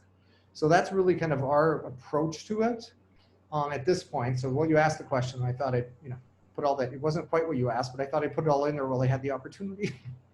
No, that's good. I mean, it's an important point. I know it's something that a lot of parents and teachers are concerned about. From my perspective, obviously, it's something that I believe is very useful, and something that I don't want to do all these things and then in the one spot where kids spend the most amount of time, we're more lax with it, because most likely that's where contamination and cross-contamination would occur. And I also think that a uniform rule would be easier to enforce, instead of like, well, in this space you can, in this space you don't have to, especially with younger children. I noticed a change from which is understandable, from the initial workshop. We had talked about, even in the first virtual session, of allowing some special needs students to attend in person if their IEP or their therapy needs required it, even in the first part, very, very first day of school. I see that's gone now. Can you explain the change? So Deidre, you might want to add in, it really is that we start kind of universally virtual only, and just make sure we understand how we do that work well, especially with the new LMS and how we engage all students through that. Because as we bring kids back into buildings for in-person or distance learning, we're still using the LMS. So just to give us some time without adding other things in. And then also, given the recommendations from the health department, was pretty emphatic. And Deidre was there, Mary Pat, if you want to chime in on this, or even Justin, they're pretty emphatic about, given the health metrics that they're looking at, is start school all virtual, period. Yeah, and I will just add to that some of the students that we're working with have a more challenging time understanding some complex instructions. And so this idea that you can be in this space but not in this space, and be in that space but not in that space, requires a significant amount of alteration to that space and additional visuals to help some of our learners with the most intense needs really get the routines down of what that's going to be like when school is back in session. And it is also a population of students that, again, has a tendency to have more immunocompromised issues. And so we may have more of those families choosing a virtual option because of that. But we also want to be responsive to the current health metric, which would say that it could be dangerous for other students, for everyone at their present moment, and be responsive to that as well, because they are students that frequently have medical needs. Okay. Has there been any more progress on the liability? I know that there's some stuff in federal government right now that may remove some of that, but if we don't get there before the start of school, if there's liability for the district, if someone comes and gets COVID, either students or staff, do we know anything more about that? So, Caitlin, I don't know if you're more up to date on that. It's, it's another really fast moving target, but we're watching kind of what's being included in the next federal stimulus package, because we know there's some language there, but I don't know, Caitlin, if you want to add anything in, if you have more detail than that. Yeah, unfortunately, I don't really have any more specific details to add. We're working with our liability carrier and our attorneys on that piece. And this whole thing is kind of about prioritizing. So our operations team at this point has prioritized transportation and food service. So that liability piece is next on our list. Okay. Has there been any plans? I didn't see anything in the phase for testing for those who, if we do have someone who's positive or a staff or student, are we just saying go to your primary care, or relying on the health departments where they live to handle it, or is there anything that we can offer in our district that would help make people feel a bit better about that risk of being able to get testing quickly? Yeah, so we talked about this in our meeting with West Allis and Greenfield health departments. They did not recommend doing on-site testing. I think it may also be cost prohibitive for us, because we would need the rapid, what is it called, the rapid response test that gives you results kind of within minutes for a positive and 15 minutes if you're negative. So to have that on site, and worry a little bit about, we create a sense of kind of false hope, and also maybe a tremendous demand. If we're going to offer that, then does every family expect that every employee, every kid gets tested every day so that they know that their kid is safe? Which, if we look back at the guiding principles, it's not practical, and it's probably not. We're just not able to implement something like that. So right now, at least, and maybe again things change. Right now, at least, the recommendation is to expect all employees and families to complete one of the online kind of tools, an app essentially, that is a survey of symptoms. And then if you're flagged in the app, that the expectation is you report either to your supervisor, or that mom or dad calls the school. So that's kind of where we are with that piece. That's the health and safety work team developing the more specific details. They will also develop the protocol around, so if a student, we got a call from home that says, yeah, Johnny, we just got the test results back from the weekend. Johnny is positive. So what's the protocol around, removing that student from a class, getting that student into isolation, the protocol around contacting family that are in immediate proximity of, so it's similar to kind of what the recommendations are right now, or to kind of pertussis. So we inform people in the classroom, but not in the entire school, about the student that was positive. And then again, it's following kind of the protocols that the health department will direct us in. But I'm watching carefully if there is guidance that says, how you might use testing in a practical way that's more supportive of health and safety. We'll consider it and do it. Marty, can I add to that? And remember, when we met with the health department, Darren from Greenfield said if we overtest or we're testing constantly, then that skews the overall metrics of what we're looking at as a district or as a community. So we have to be careful with that as well.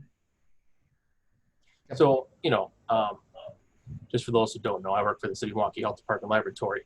We do lots of tests for lots of people.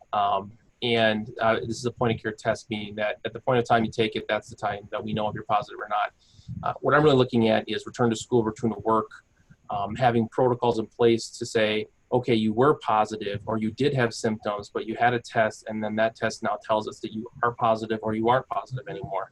And that allows you to return to work or return to school in person.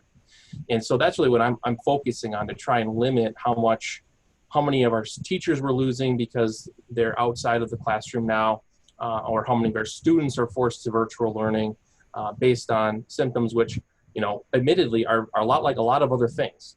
And so trying to pick and choose, well, this person has COVID symptoms, this person has a cold, which is not COVID related, is very difficult to do. And only a test can really tell you the answer to that question. And so that's really what I'm focusing on. And I just want to state that the testing that we perform is free of charge. It would be something that could be done in an instance where we had, like I said, an outbreak where we're shutting down a school or a classroom, and we have a group of people that we need to know testing quickly, and then we can know yes or no, are you positive or are you not positive? So that's my advocation, I guess, here. I don't think we should test people every single day. That's ridiculous.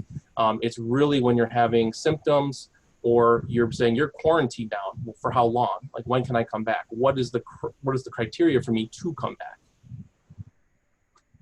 Yeah, so there's, no, that helps in clarifying that. I actually kind of, right, I find the idea appealing that we would set a standard around, you know, what you have to document in order to return to school or return to work. So I think, I'm assuming Janet Delicat is on one of the screens here somewhere. So Janet, I don't need you to chime in, but just make a note of this for the health and safety team so that we include that in the protocols we develop. So thanks for that. And if there's other question that comes up, please reach out to me. And if it's something the district would like to pursue, let me know, and I can work from there with my superiors. So I've talked a lot now. I have other questions, but I want other people to go. So thank you very much. Thanks. Kristen? Hi, thank you. I have a few questions. First, can we have a clarification about the 2-day in-person? Because the feeling I got was if we have a cohort of kids that only come on 2 days a week, they might have a teacher that's not from their home school. Could you clarify that? So that's possible. The reason I say that's possible is because, again, it's going to depend on the selections parents make and how many students we have at, you know, in a school at a grade level, or in a school in a course. So we're in secondary schools, you talk more about courses than grade levels. So depending on how that breaks out. So we, it's one of these balancing act things. It's more manageable for teachers, and we're thinking about elementary teachers in particular, because we're asking them to have kids 5 days per week for most of the quarter, in-person kids. So it's more manageable if the distance learning and the virtual learning students are taught by a separate cohort of teachers, right? But the trade-off there then is that it may or may not be teachers from their home school, right? Because again, it depends on the numbers and how we need to align certifications to groups of students. So there's a trade-off in it, student and family need versus kind of teacher need. But again, it's going to depend on the data. That's different than at the secondary level, where at least at this point, we're anticipating that we'll be asking secondary teachers to have their entire kind of course load, or all of the students that are currently right now on paper enrolled in their classes, whether or not they're 4 days a week, 2 days a week, or virtual, they're teaching them all. And that's why the difference between elementary and secondary, where secondary has every Wednesday as a planning workday. And so again, that's a balancing act between the load we're asking teachers to take on and giving them time and space to manage that load and adapt to that load. So hopefully that helps. Another question was, there's nothing talking about special education in phase 1. Yeah, correct. So that's similar to Noah's question. They will still be receiving services just like we did in the spring. So virtual learning, and Deidre, I saw you unmute, so you can jump in. Yep. But again, the rationale there is that we start all virtual, given the health metrics and given the recommendations from our health departments. And it gives us time to practice some of the things we're going to need, especially young kids, to be ready to adapt to when they do start coming back to school. And so in the virtual environment, we can practice the masking and practice if we are going to start doing some kind of health screening, for example, that we would then start to introduce that in the virtual environment so that when kids come back, it's not a surprise. So Deidre, if you want to add to the services that are, you know, special needs families should expect, or families with special needs students should expect when we're all virtual. Yeah, and again, I thank you for the question because it is complicated, certainly. We are working really, really closely with the guidance given to us by the Department of Public Instruction, the guidance under the federal IDEA laws, the guidance that we regularly meet with our attorneys to ensure that we're doing our due diligence to be meeting a free and appropriate public education wherever possible. There will be a district-wide communication going to those families of students with special needs, just explaining kind of where we are now and what the plan is, pending the decision tonight. And then a follow-up from each child's case manager, so the special ed teacher that works most closely with that family in the course of the next 4 to 6 weeks, as we have about 170 staff that work with our students with special needs and about 1,400 students with special needs. So that's a feat to get in touch with each family individually and kind of say, this is where the fourth quarter progress report was. It's our legal obligation anytime we don't see progress towards the goals of an IEP to be considering whether or not we need to add additional services.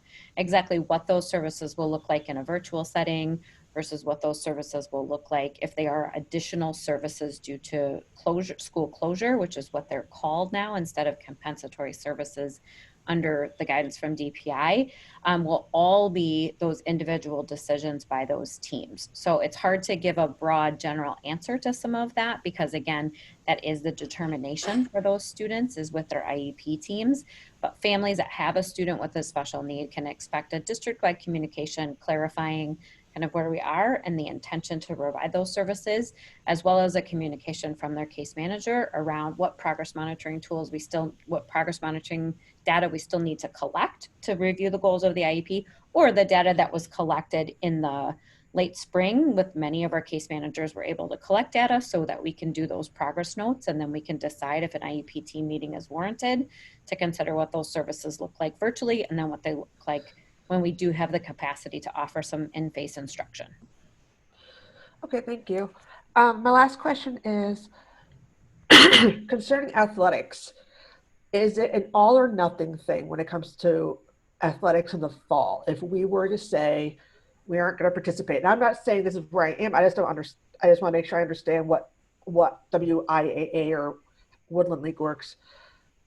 Is it we do all the athletics or the whole thing shut down? Is there still talk about maybe moving things to the spring? So I'm going to do my best here, and Justin, you're going to need to jump in to fix what I get wrong. So the way I understand it is right now, right? So what WI is saying, just like Justin said earlier, the lower risk sports start earlier, the higher risk ones start later. But athletic conferences have the option of, if they all agree, to move fall sports to the spring. And so those are the meetings that are just beginning. But I did see, and maybe Justin, I don't remember what I read today, but one district in the state has already said, we're just not doing fall sports. It's just too risky, we're not doing it.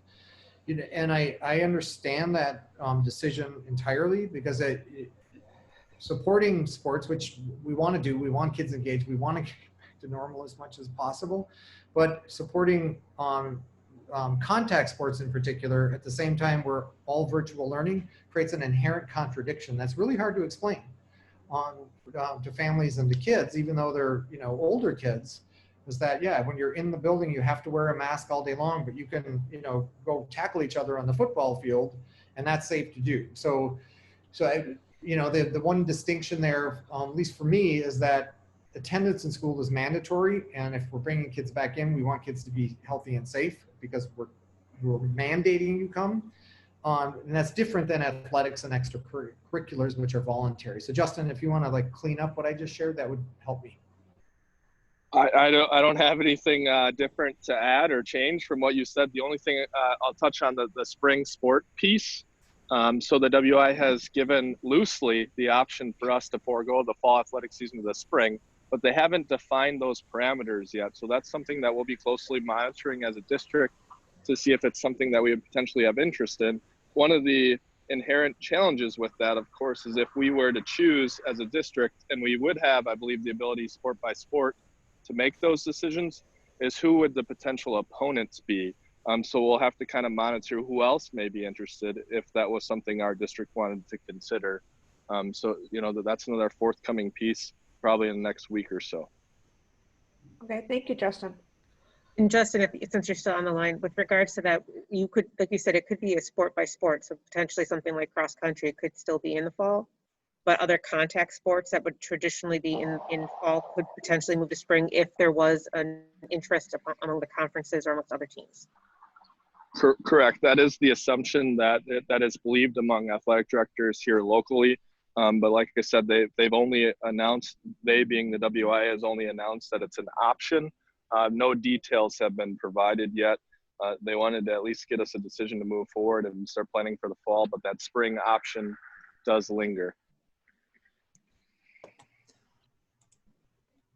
And because a lot of the high contact fall sports can't start for WIA until September 7th, that gives districts additional planning time and to see if their return to school plans would be implemented, if there's changes between now and then, things like that.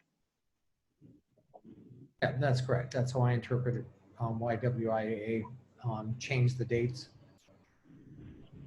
Correct. Kristen, did you have more questions? Yeah, just a quick follow-up for Deidre, actually. More so of a consideration. I know a lot of parents are stressing out about the kids who can't do work during the day, then they come home from work and have to do work. Can we make it like a district-wide thing if we're doing virtual that says, all right, all your work is due on the following Sunday or something to that effect, so families can pace themselves and at the beginning of the week have the work they had? My school did that. I feel like we had a better work completion rate, as we saw a lot of families, they would jump on Saturdays and Sundays, but they would do it together. So it's just something as a consideration for the district if it's virtual. Yeah, thanks for that, Kristen. Certainly it's something that we want to get some teacher input in and how to manage that level by level. But that's something that I'll add to our list for a consideration.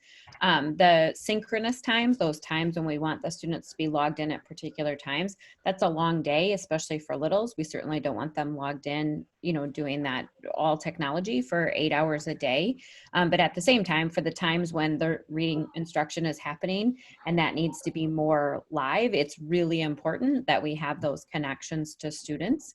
And then also it might allow us to leave some of the teachers in their homeschool if there was a balance to do some of that, or leave some of the students with the teachers the 2 days a week versus the 5 days a week, depending on how easy it is for those teachers to facilitate the synchronous learning and how easy it and the number and volume of students who choose that. So those are all parts of, I sent Marty a list today of the tasks that myself and my team are organizing between now and then, but things like due dates and grading and practices around that will all be done in some small work teams over the next couple of weeks with like a manual, for lack of a better word at the present moment, for parents and families to understand what the expectations are. So that's what, and then on our Friday team, return to school committee, that's when we also have parents and a few other people on that team.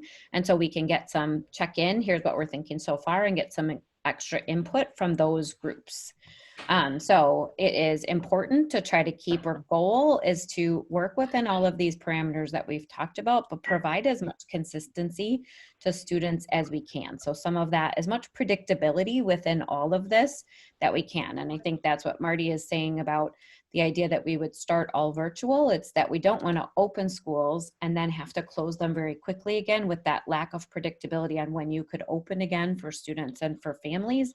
That's really disruptive to kids. And so this whole thing has been disruptive. And certainly we have some concerns about the mental health plans of our kids and the mental health supports for our kids. So we'll continue at having all of those mental health supports available. We know this is hard, but we're going to do our best to do as little disruption and as much predictability as we can within some of the dynamic of what we're trying to manage.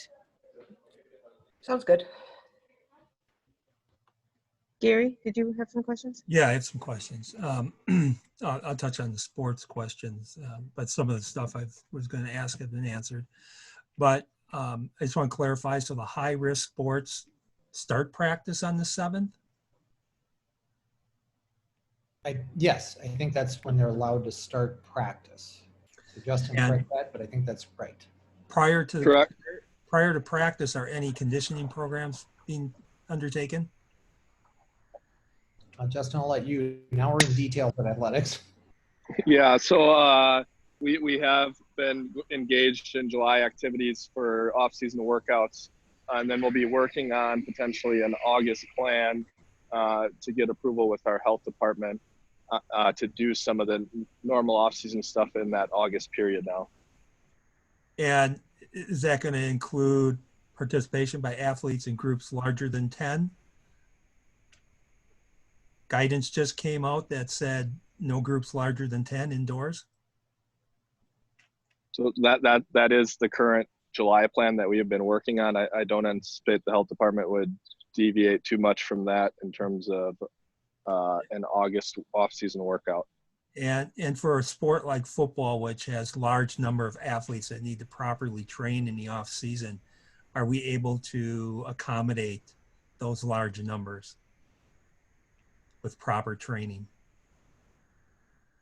So that is a challenge that everyone is figuring out how to accommodate, practice plans in this new the format. So it's an issue that I think everyone is wrestling with and really is trying to adapt. And the coaches have been really good about just trying to find new ways to do what had been convention.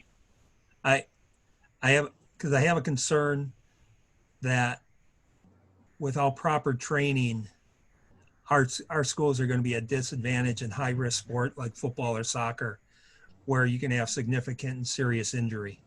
And if we're going up against some of the schools in our conference and they're better trained and they come into the season better prepared than we are, I'm concerned about injury and the risk to our athletes not being as well trained as other schools. So I think we need to take that in consideration.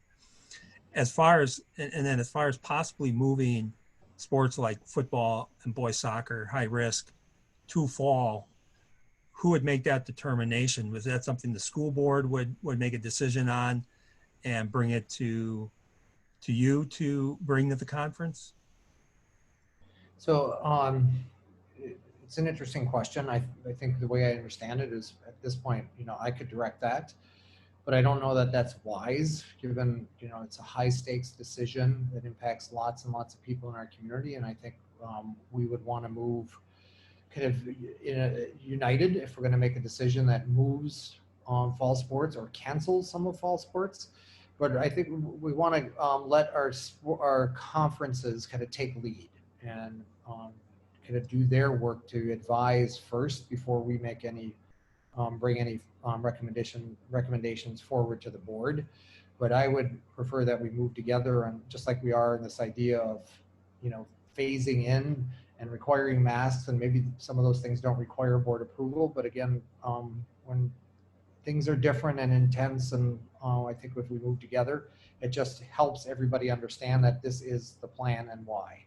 And is it possible to go to the other schools and find out what their off-season programs have been compared to ours? So I think that's what, assuming here, Justin, that's what you're going to do with the next kind of athletic conference meeting. So like, okay, what are your plans and where are you going to do a check-in and come up with, some united recommendation. Is that correct? So we lost Justin. No, I'm here. The schools are in different places and everyone is working with different stakeholders. And, for some of our conferences, we're in multiple counties. So there are some differences. That is a reality of the current state.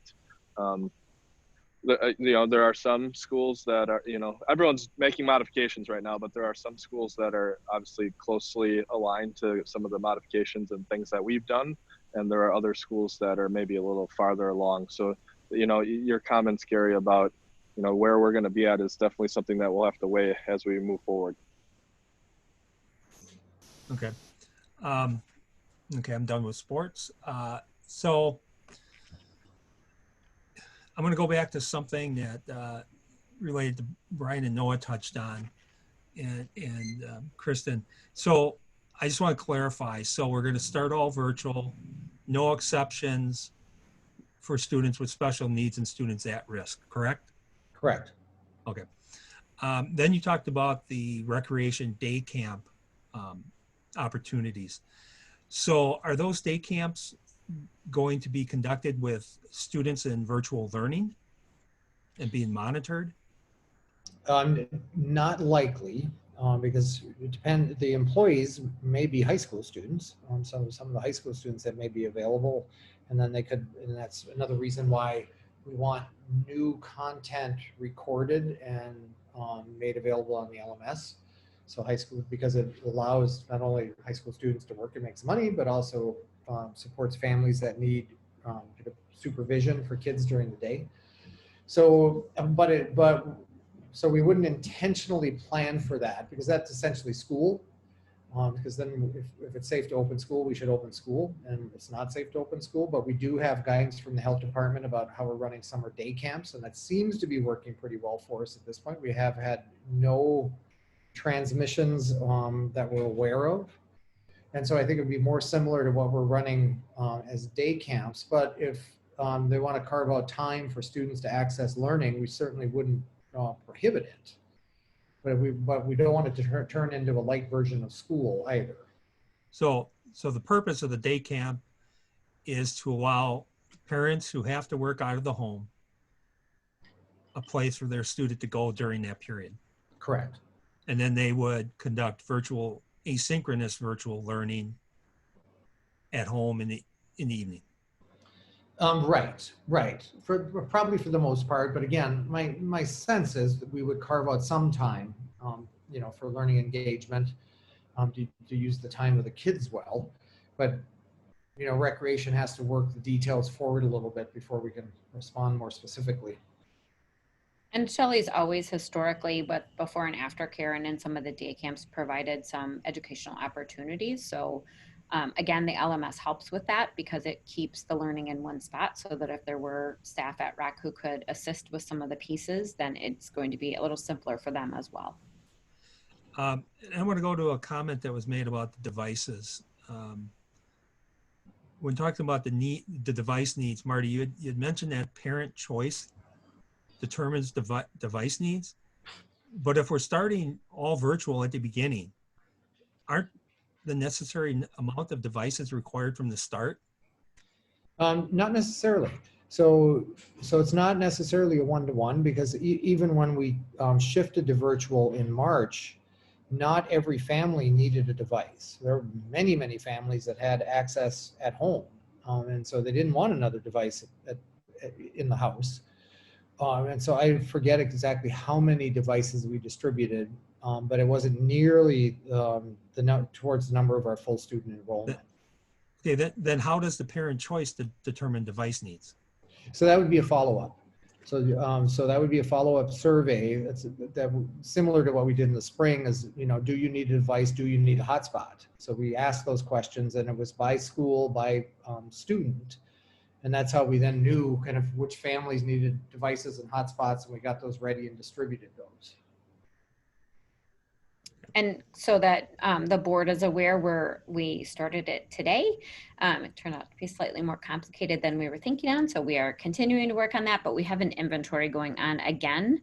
A double check of all of the inventory to make sure we know exactly what we have on hand right now, because even were we to order devices, there is a bit of a delay, as clearly lots of people are ordering Chromebooks and iPads across the country at the present moment. And so we're trying to make sure that we do have what we need depending on the requests from families. And where we had some restrictions in the spring, where we started with just one device per family, that we'll be looking at that differently when we do device distribution this time, because students are expected to be on them for a longer period of time and continually doing some work on those for a lot longer. And so therefore it'd be important for, if families need it, to have access to one device per child as needed. Okay. Then this other question, I have two more questions. So the Greenfield High School or Greenfield School District put their proposal on their website, and I read it. They have 3 phases with defined criteria for moving from one phase to the next phase. Do we have that type of decision criteria in place? So ours will be based on the health metrics is what we're proposing. So we're really waiting to see what comes back from the conversations among the various health departments. And ours is a little bit, I'm the right word is complex, given that we serve, 4 communities in 2 different counties. So that's why we're trying to get some kind of coalescing around, okay, here's the decision point that would trigger kind of the next phase. So it's a little bit of, like I said earlier, they were meeting this afternoon, evening, and I think we'll hear more tomorrow, because tomorrow is every Tuesday, the regional school districts, and so the superintendents and all the health department heads are in a regular meeting. So we're not going to have defined criteria? No, we will. We will. We're just not quite there yet. Okay. Now, part of their criteria moves some of the decision-making to the public health department. Do you envision us doing the same? Well, it's essentially what we're saying is that once they establish the criteria or the health metrics that say, so I'm just making this up, so it may change going forward, but right now we're in high risk, right? So and so that indicates all virtual, and even some of the preliminary conversations might be moderate high as all virtual. But then a little bit of what I present is this idea, if we get to medium, and we're phase 2 or phase 3, or medium improving, does that trigger phase 4? So those are the ongoing conversations that we've just got to work out the detail. But it would be health departments kind of saying, yes, this makes sense to us in terms of the phasing, and those would be then the criteria through which we would move from one phase to the next. And it would also be the criteria that would say we need to go back a step because things are getting worse. But do you have any idea when the criteria are going to be developed? So I'm hoping by the end of this week that we have that established. Okay, that's all the questions I have for now. Okay. Brian? Thanks. I have a few again. Obviously, as we're kind of making this decision, one of the main things is the physical safety of the students and the teachers. But another concern, I think Deidre mentioned it a little bit, was the mental and emotional health of the students. And in some cases, the students who really require routines to be a part of their day. So I guess how much of a concern is the starting virtual piece when considering those other factors? Well, it's a big concern, right? Again, so much, and you get tired of me using the word, it's a balance, right, between competing needs and interests and priorities. And so, Deidre, you can add in a little bit more about, how we were addressing social emotional learning and mental health needs of kids, and how that is adapting and evolving in virtual learning going forward. And then also a little bit of the thinking and the engagement around mental health supports for employees, which is a part of this as well. So if you want to add in here. Yeah, I'd be happy to. And for parents, I think that's also important because this has been a challenge on everyone. So there's a couple of things that we're working on right now. Our mental health providers through St. A's and through PSG. So each school has one of those two where there is a licensed mental health professional that sees students through their insurance and helps families get insurance that don't have insurance at each school site. So those will still be available. Some of them have moved to teletherapy. In particular cases, they have met with students outside, weather dependent, because that was more safer and allowed in this situation. And so those therapists are still working with our students who need that regular continued care. And they've moved it as safely as they can, where it can be somewhat face-to-face, and again, outdoors, where it can be confidential, where it can be specific requests to use facilities. We haven't had that yet, but we'll allow for some of those things to allow those mental health supports to continue.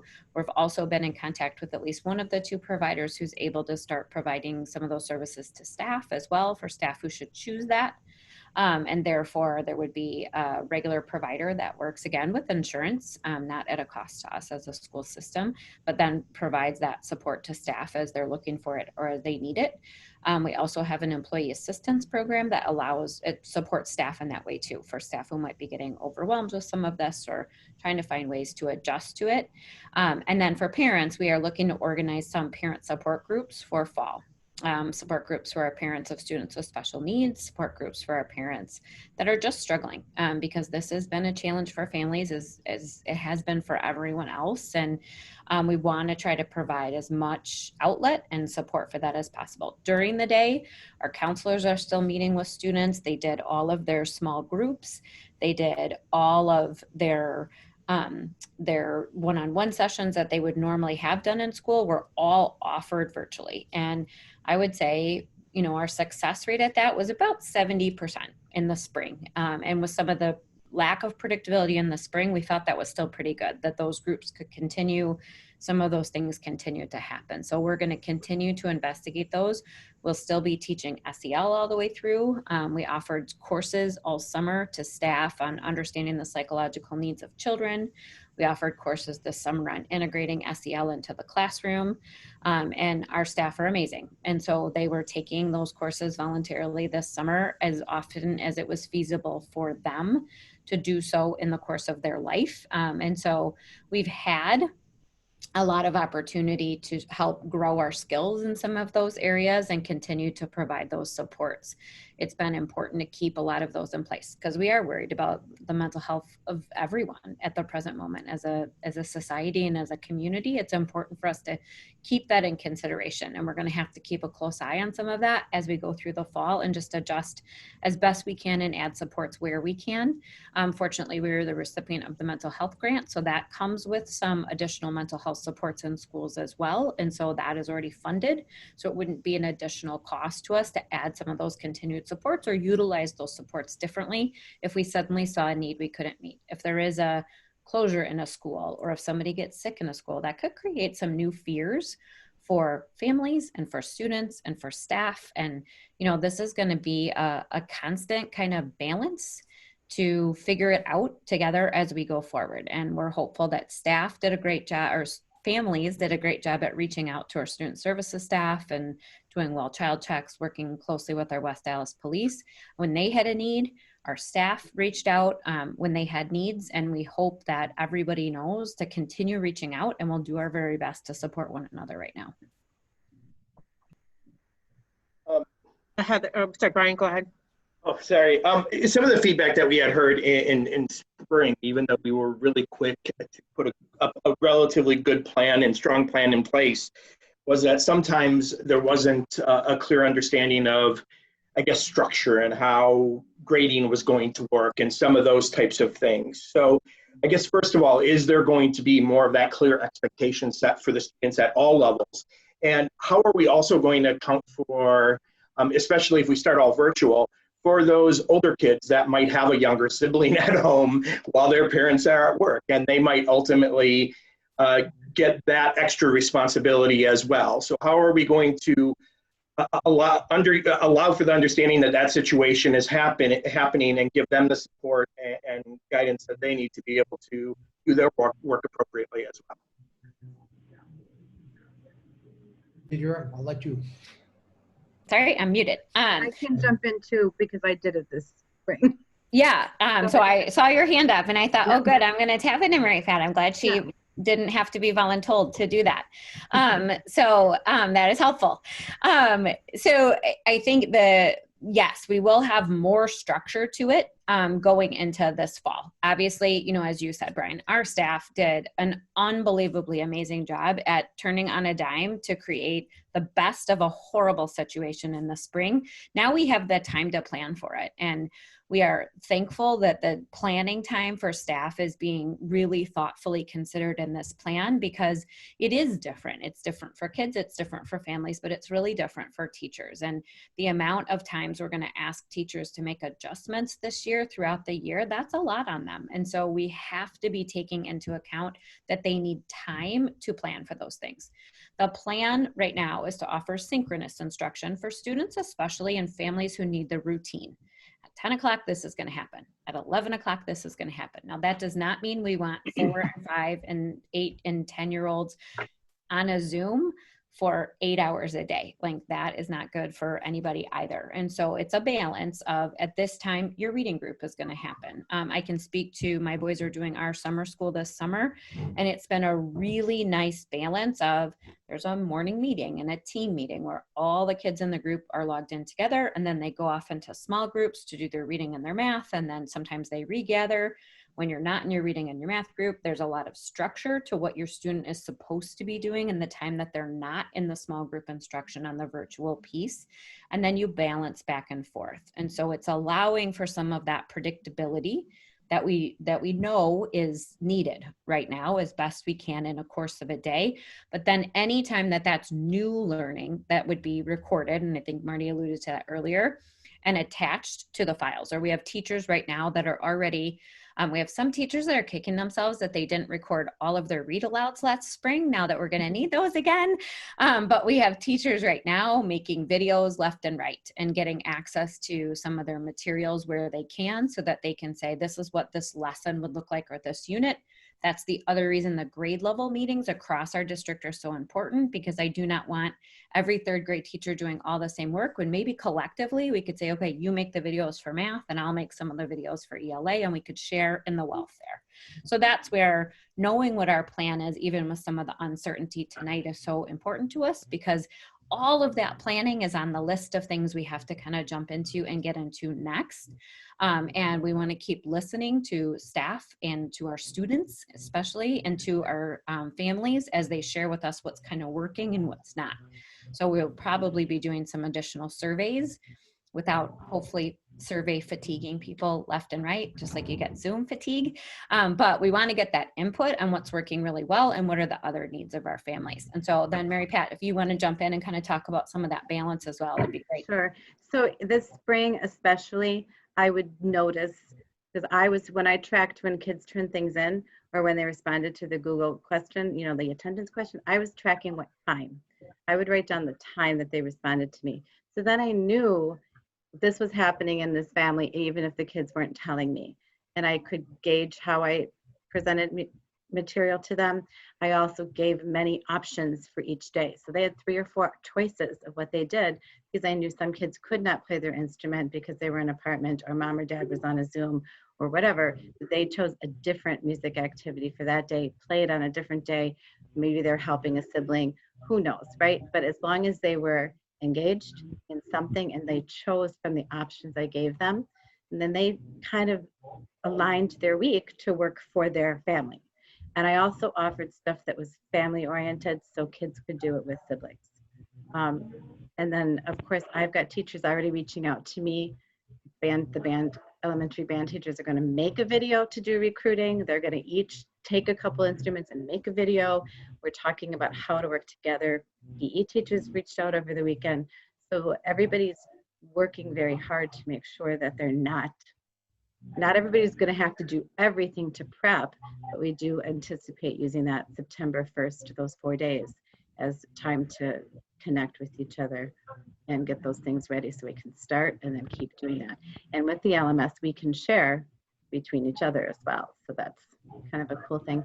And as far as I would do my orchestra kid stuff, I'm not going to tape. I'm not going to videotape every day. One, the kids who are in my classroom are going to be pretty freaked out that that's happening every day, but I would definitely be videotaping new stuff. And of course, I can use the orchestra material that comes with the music. We can have a recording that they can listen to. It's not necessarily going to be me or the kids, but it's going to be a professional recording. So it'll be a combination of a lot of things. And then just adding one more thing to that, it's also the expectation that the work hours for our teachers are, expected to be a typical work day. So whether that's you're conferring one-on-one with staff, students, whether that's you're having open parent meetings. We had a lot of success with teachers hosting like a parent Zoom night just to answer any questions that were happening, much like you would an evening parent-teacher conference. But we also had staff working 24/7 in the spring in a way that is difficult to sustain. And so we have to help our teachers realize that you can't be doing synchronous teaching all day and synchronous teaching all evening, because that's not that's not feasible for you. And so we have to continue, I'll say Marty's word again, find a balance in there somewhere around making sure that, we're providing enough support to students and to families, but yet at the same time that our teachers can take care of themselves. Right. Because it was a challenge in the spring, and I watched some feats of excellence out of our staff and was so very proud, but also worried that you have to be able to take care of yourself in that as well. Sorry, Mary Pat, you were Right, gonna no, say that's okay. And I think that we know that most of our older kids can do a lot of stuff asynchronously, but our littles need synchronous to participate. And I know when I did the passion projects, we made sure that our kids met together on Mondays and Fridays in large groups to share and see other kids because they weren't seeing people, right? So we made sure that they had those opportunities to see people and interact, give each other feedback, share their weekend, share their goals, share their challenges, whatever it happened to be during that passion project time. And that was the biggest feedback I got from parents, was that because they were in my group, they saw 30 other kids when they met on Monday. And was it a challenge? And it was a lot. I had help. I had another adult with me, and that was the only way I did it, because we teamed that. But thank you, Kelly Norton, for your comment in the chat that you're not supposed to be using. I just saw that. So yeah, it's definitely a very much together team effort. But I was 24/7 at some points, and it was not good. I'll be honest.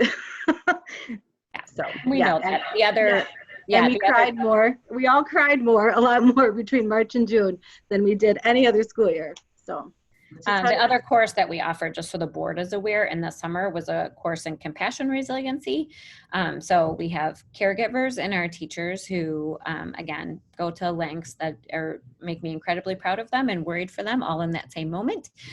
So that was another course that we offered this summer, is how do you make a plan of self-care and how do you balance some of those things? And we'll continue to offer some of those things during the teacher planning weeks and on days when there's teacher planning as well. And then we had some of our staff do support groups for staff this spring as well as trying to add those in for families. Brian, did you have more questions? If not, I'll move on. I do, but I can let somebody else go for a little bit. Heather, why don't you go ahead, and Brian will come back to you if your questions aren't answered. Okay, can you hear me now for sure? Yeah. Okay, yes. I fixed my problem. I apologize. I've been going in and out all night, but it's fixed. I have a question about the high school. We addressed like music and orchestra and gym and things. What about like our auto mechanics, our cooking classes?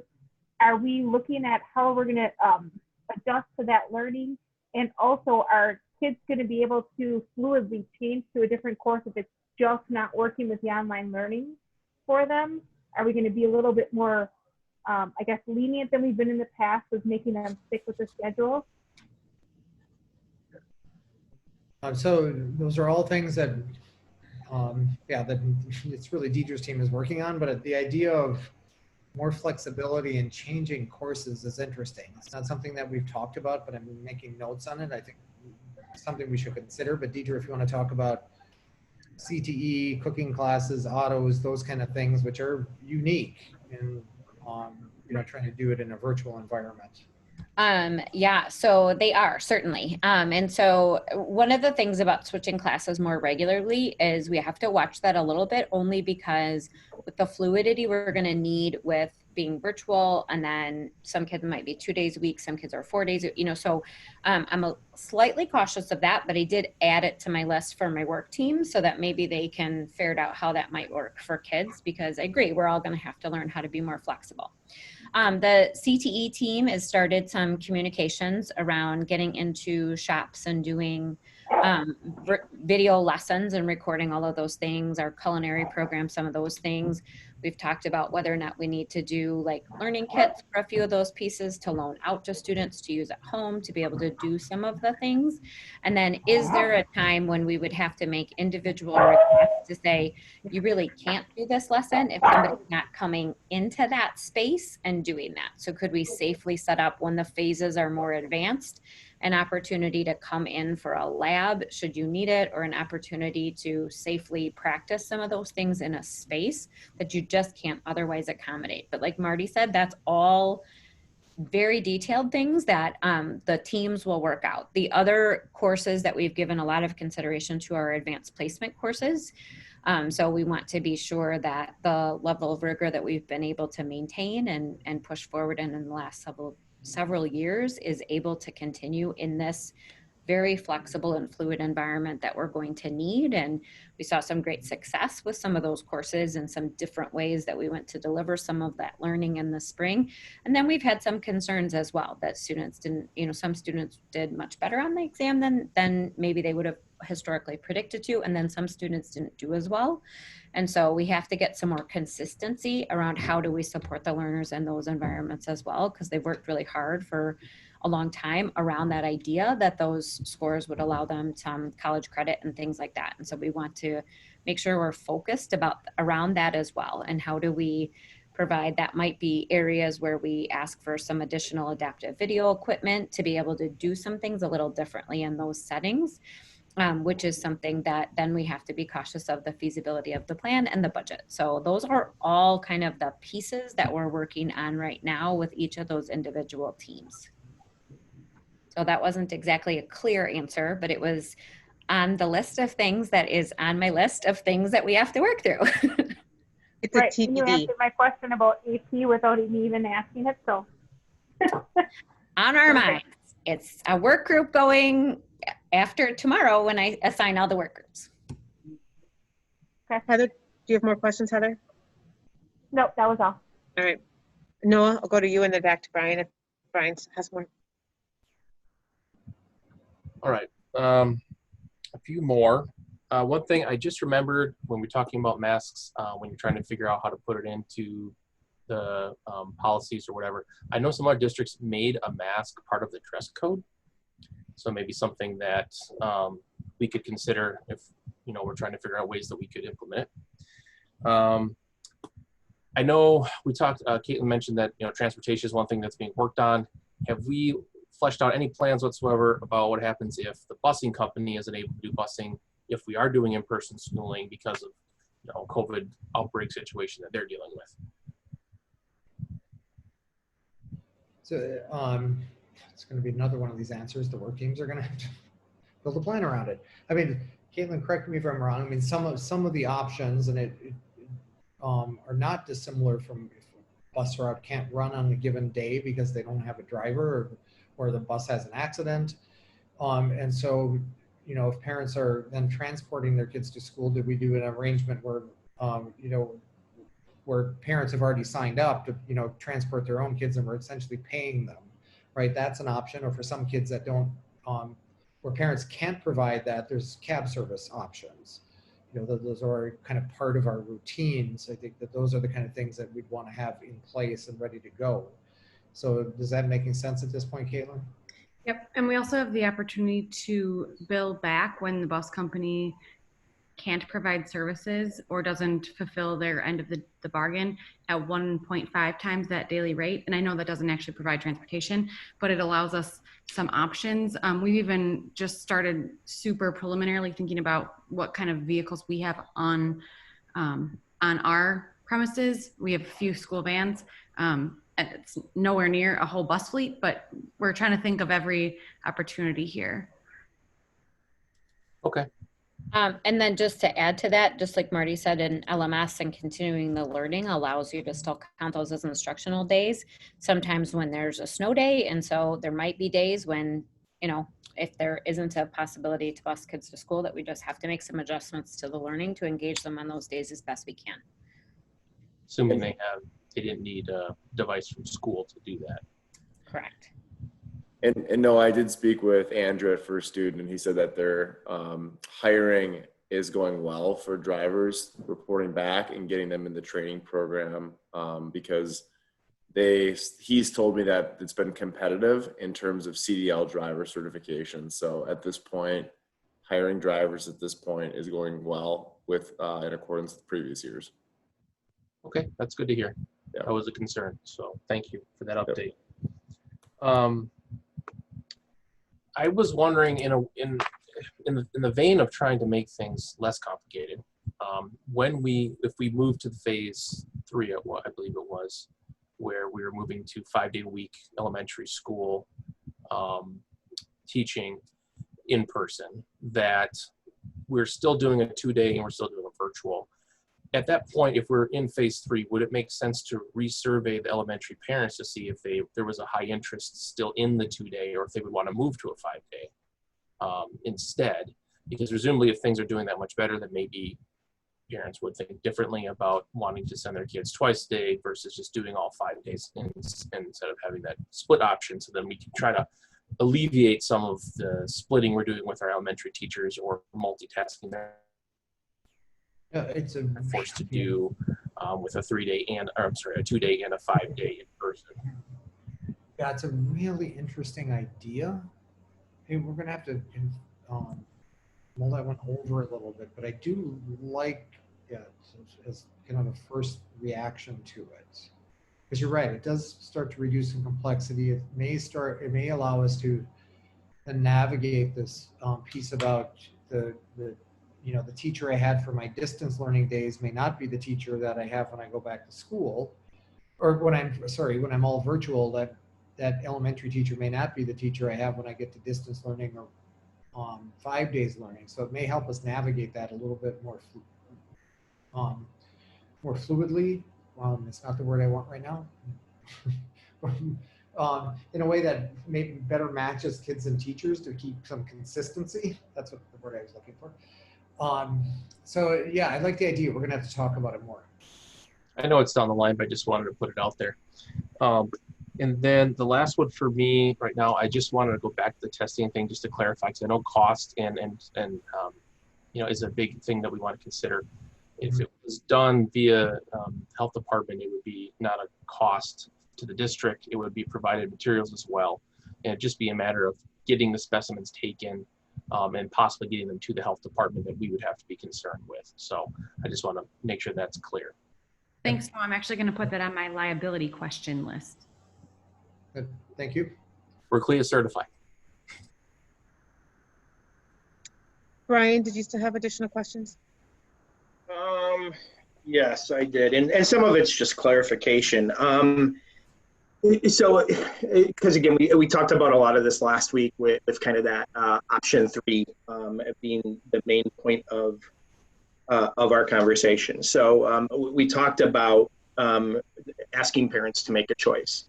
I'm assuming, and I guess I just want to make sure that I'm accurate on this, that as we ask them to make a choice, even though we start virtual, that ultimately would be their choice once we changed phases. So whatever choice they had, if they chose 2 days, as soon as that became an option, that's where they would move, and they would be there then for the rest of the quarter, correct?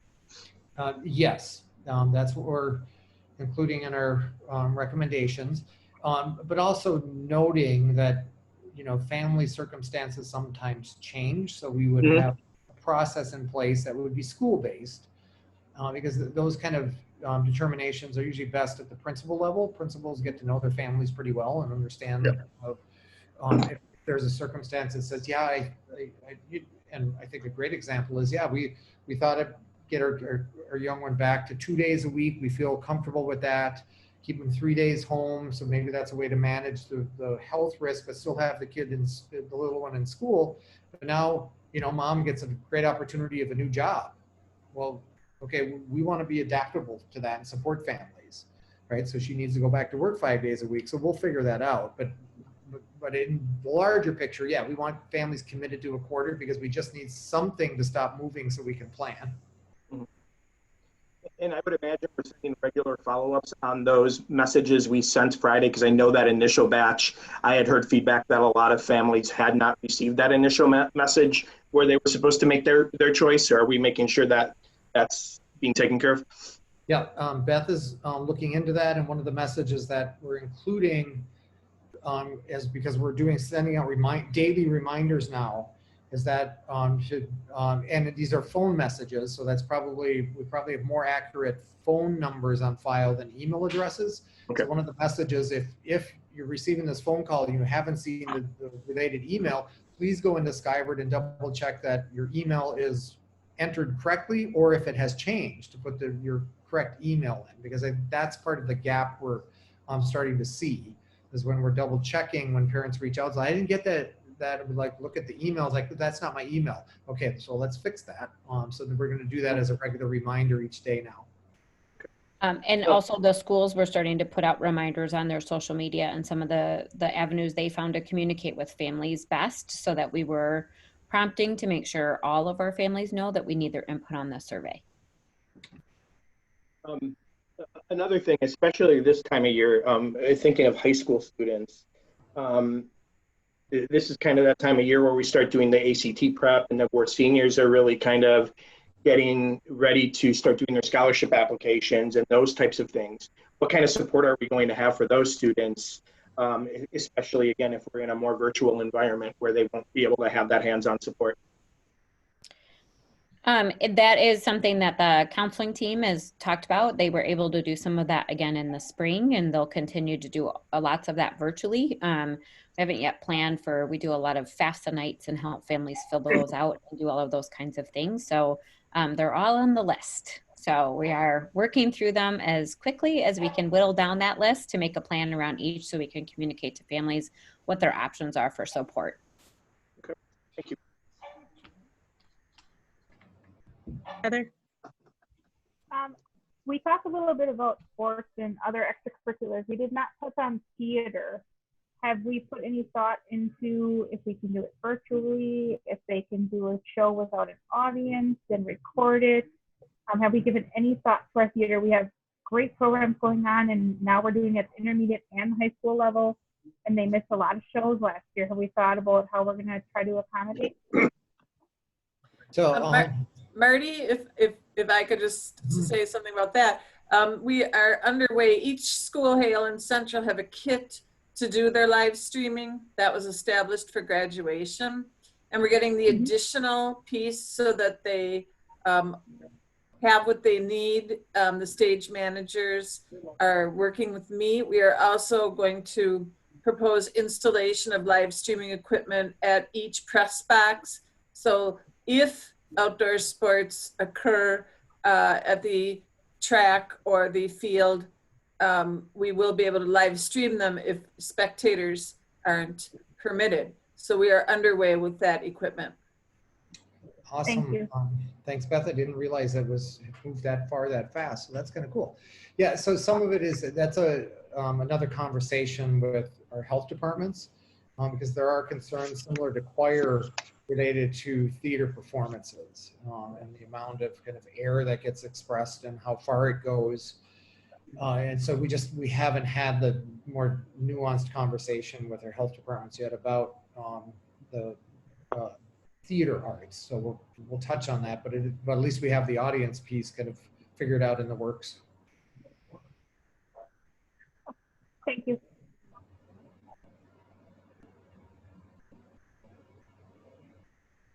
All right, so we have hit, are there any other questions from the board members? I have some more questions. Gary, okay.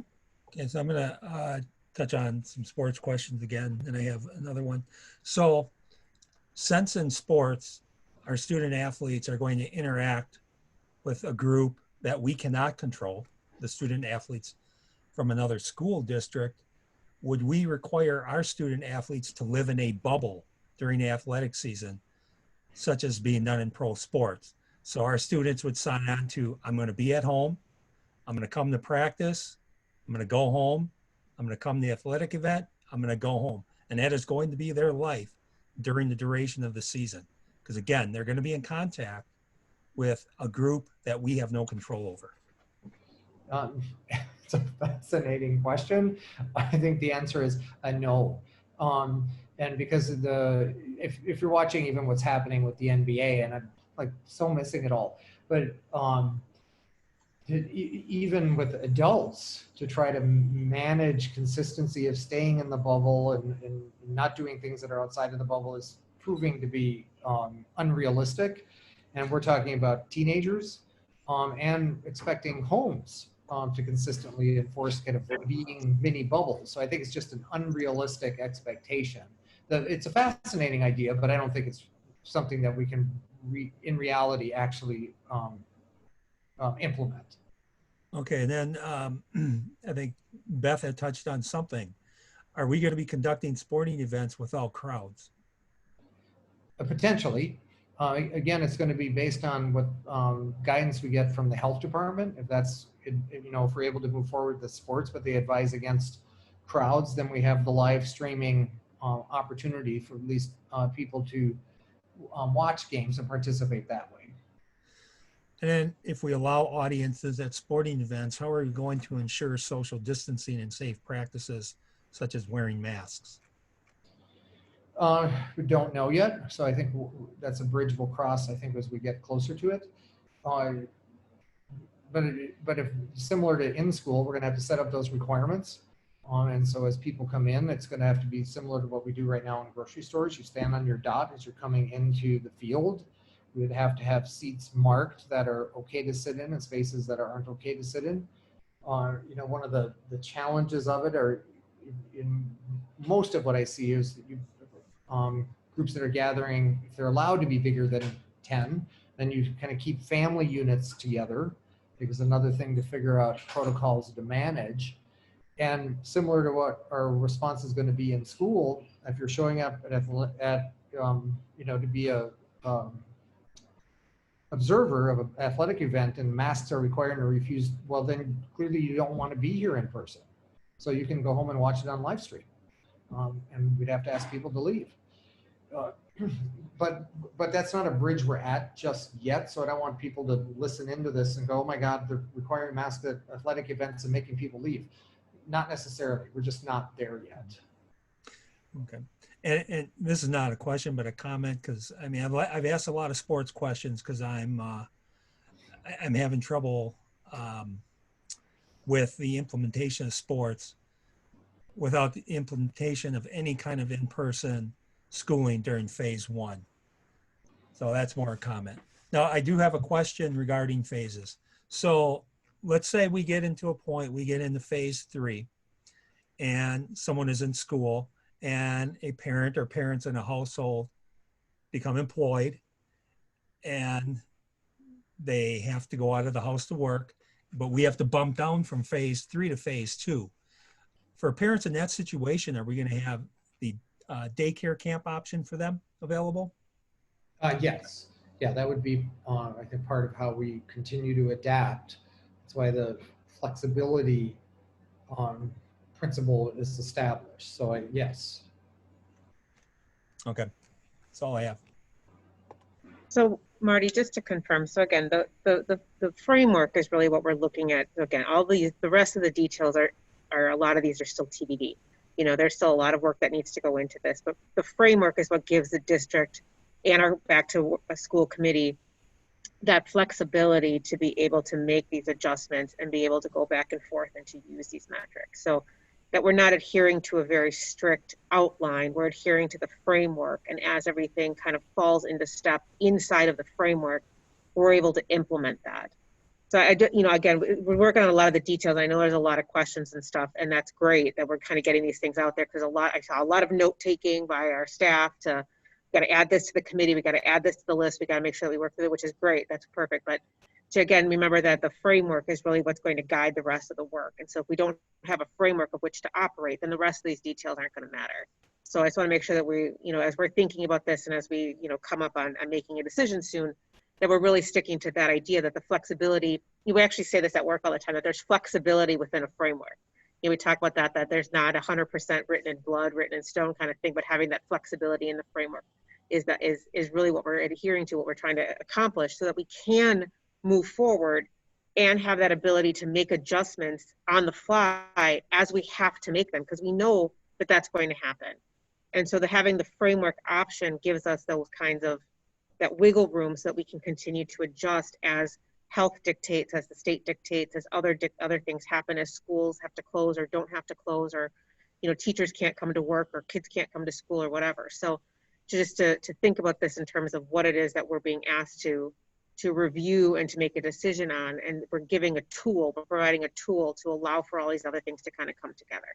So yes, I think that's a great way to articulate it. So thank you. mean, the recommendation that we've put in writing in the executive summary, which is probably the longest one we've ever, put in front of our school board, but very much focuses on the idea of a framework that starts with all virtual learning and then works through phases based on health metrics. It includes those starting school on September 8th, and we think that's important right now to be included because the calendar, the school calendar for the coming year has been approved by the board, so a change to it to give us authority to start September 8th is required by the board. And then the last piece that we think is important, it's one of these pieces that we think it's important for the board to have a voice in the mask requirement. And it's one of those pieces where if we all move together, I think it helps families in our community understand.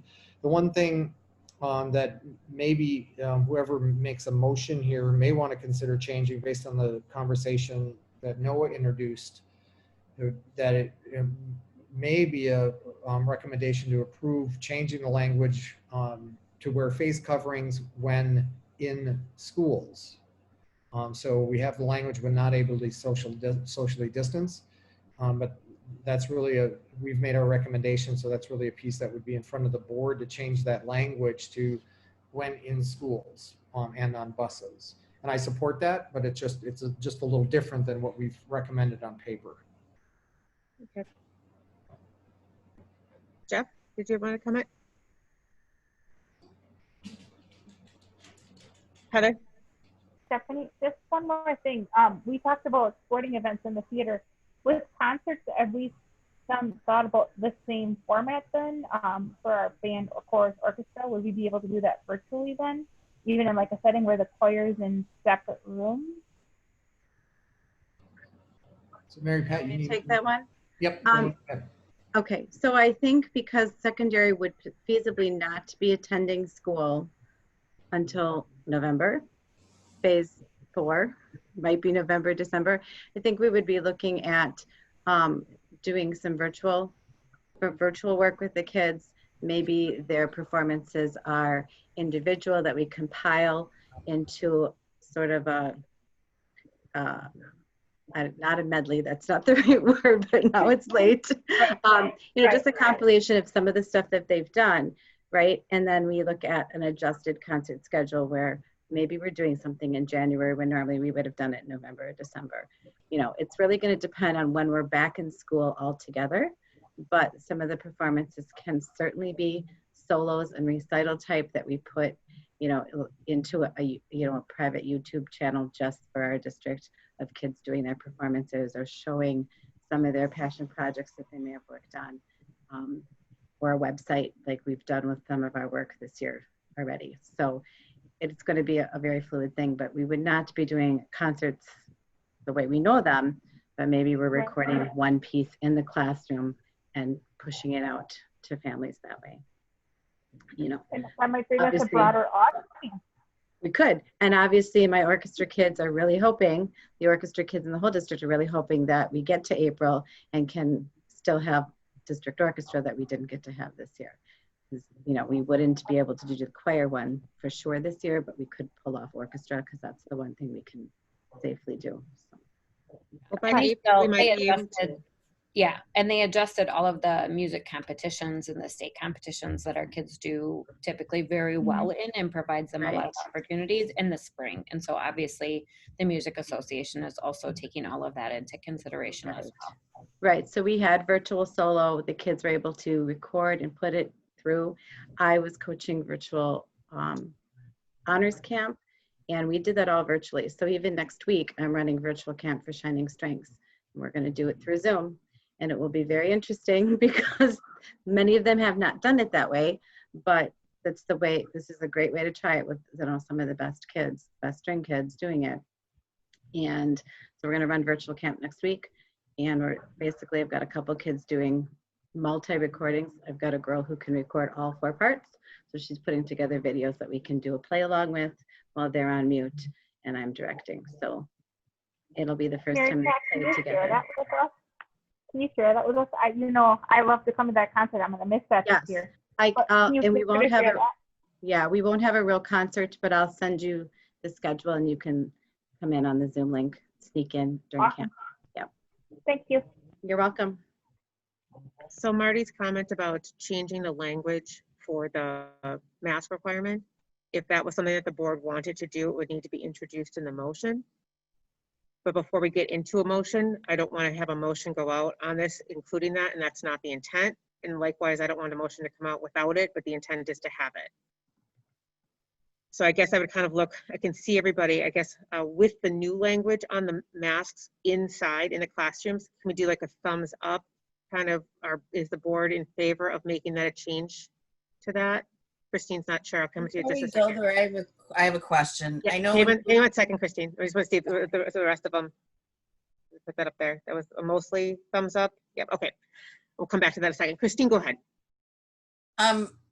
When you reviewed the board calendar, this is just, I'm kind of seeing it as a draft because things are going to change. So I think if we feel really strongly that it should be worn in a classroom, that might really change the opinion of a lot of our families and just having them do virtual all year and not ever returning back to the classroom. And that's certainly their choice. I think it's going to be very difficult for some of our students that may want to come back to school, even if we start just 2 days a week, for them to be able to wear a surgical mask for a duration of time when in a classroom and still socially distanced.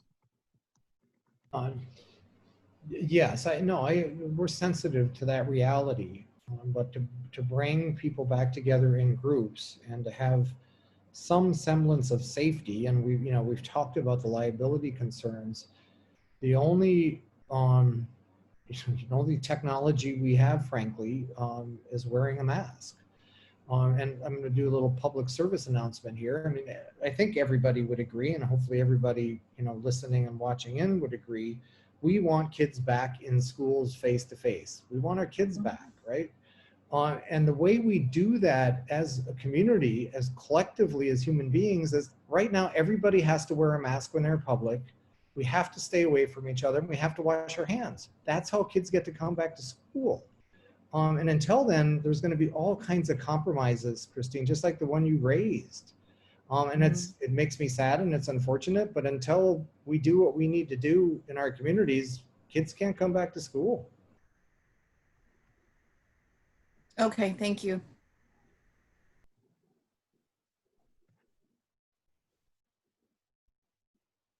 Okay, so Noah. I just wanted to echo Marty's comments that our school district is just as much a part of this community as the rest of the community, and we have to work together to be able to get healthy enough as a community to be able to get kids back in school, which everyone here I know wants to do, but it has to be done safely, and that's why we are where we are. But if we can work together as a community, we can get on the other side of this and try to get back to some normalcy. I would also agree that if we make the comment today and include it in the recommendation today, then I think a lot of parents that still have to complete the survey have even more information in order to make their decision. And I know that a lot of families were waiting to find out whether or not that was going to be a requirement or not before submitting their survey. And I think that we would be doing them a disservice potentially by not being as clear in the recommendation and requirement as possible, so that parents who do have, who are filling out the survey and are making the decision that's best for their family can do that with the most amount of information. Because again, so many things are unknown and they're fluid and they're still going to be determined. Or where we have the ability to make a decision on something where we can give them some clarity, will hopefully allow some families to make more educated, more confident decisions, one way or the other, whatever that is for their family. So it would be my recommendation that we would include that language in the final motion, so that we can give families that clarification, at least knowing one thing of all of this other uncertainty that we have going on around us. Heather, I didn't mean to cut you off. I apologize. Nope, that's okay. I just wanted to make sure that we clarify that we already have 2 masks per student and 2 masks per staff member that they will be given. That's correct. We currently have 16,000 masks in inventory, and we're buying more.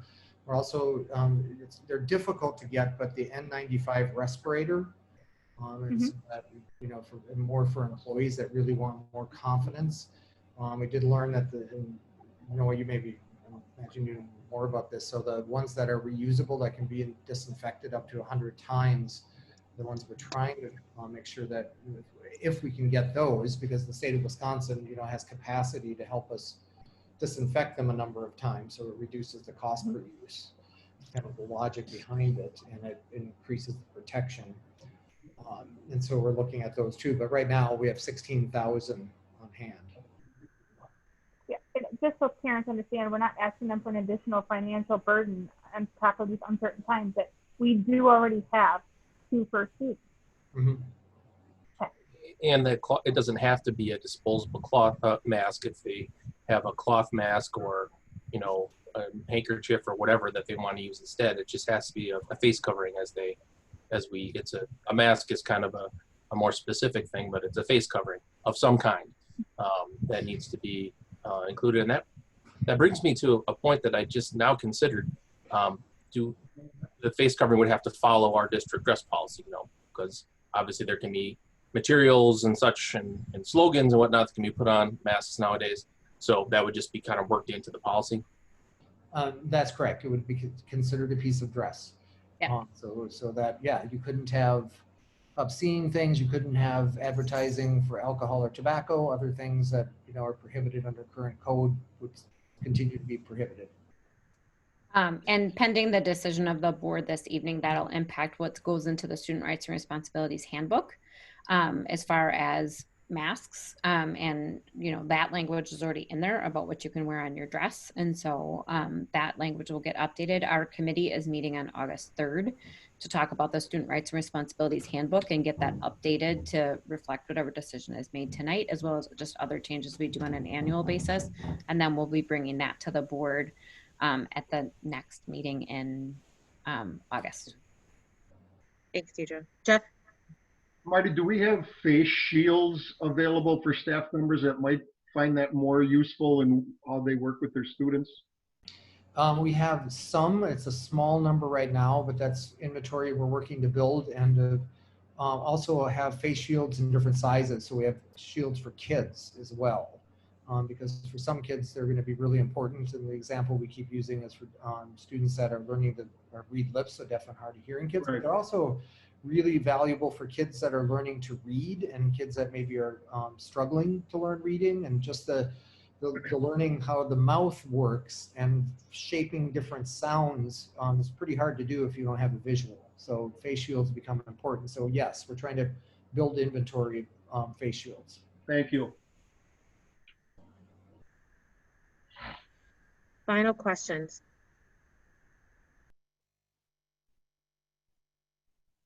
If not, we would look for a motion. We need to get that specific language in that motion? Yes. It would Okay. be, it would be a motion to change the language to say not masks when no social distance is available, masks inside buildings, or however we had ordered Or it during the buses. decision. Okay.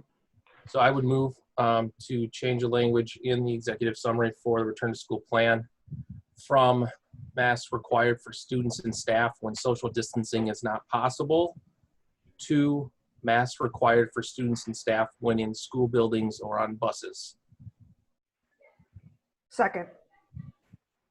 I would like to offer a friendly motion on that we change the word mask to face coverings. Okay.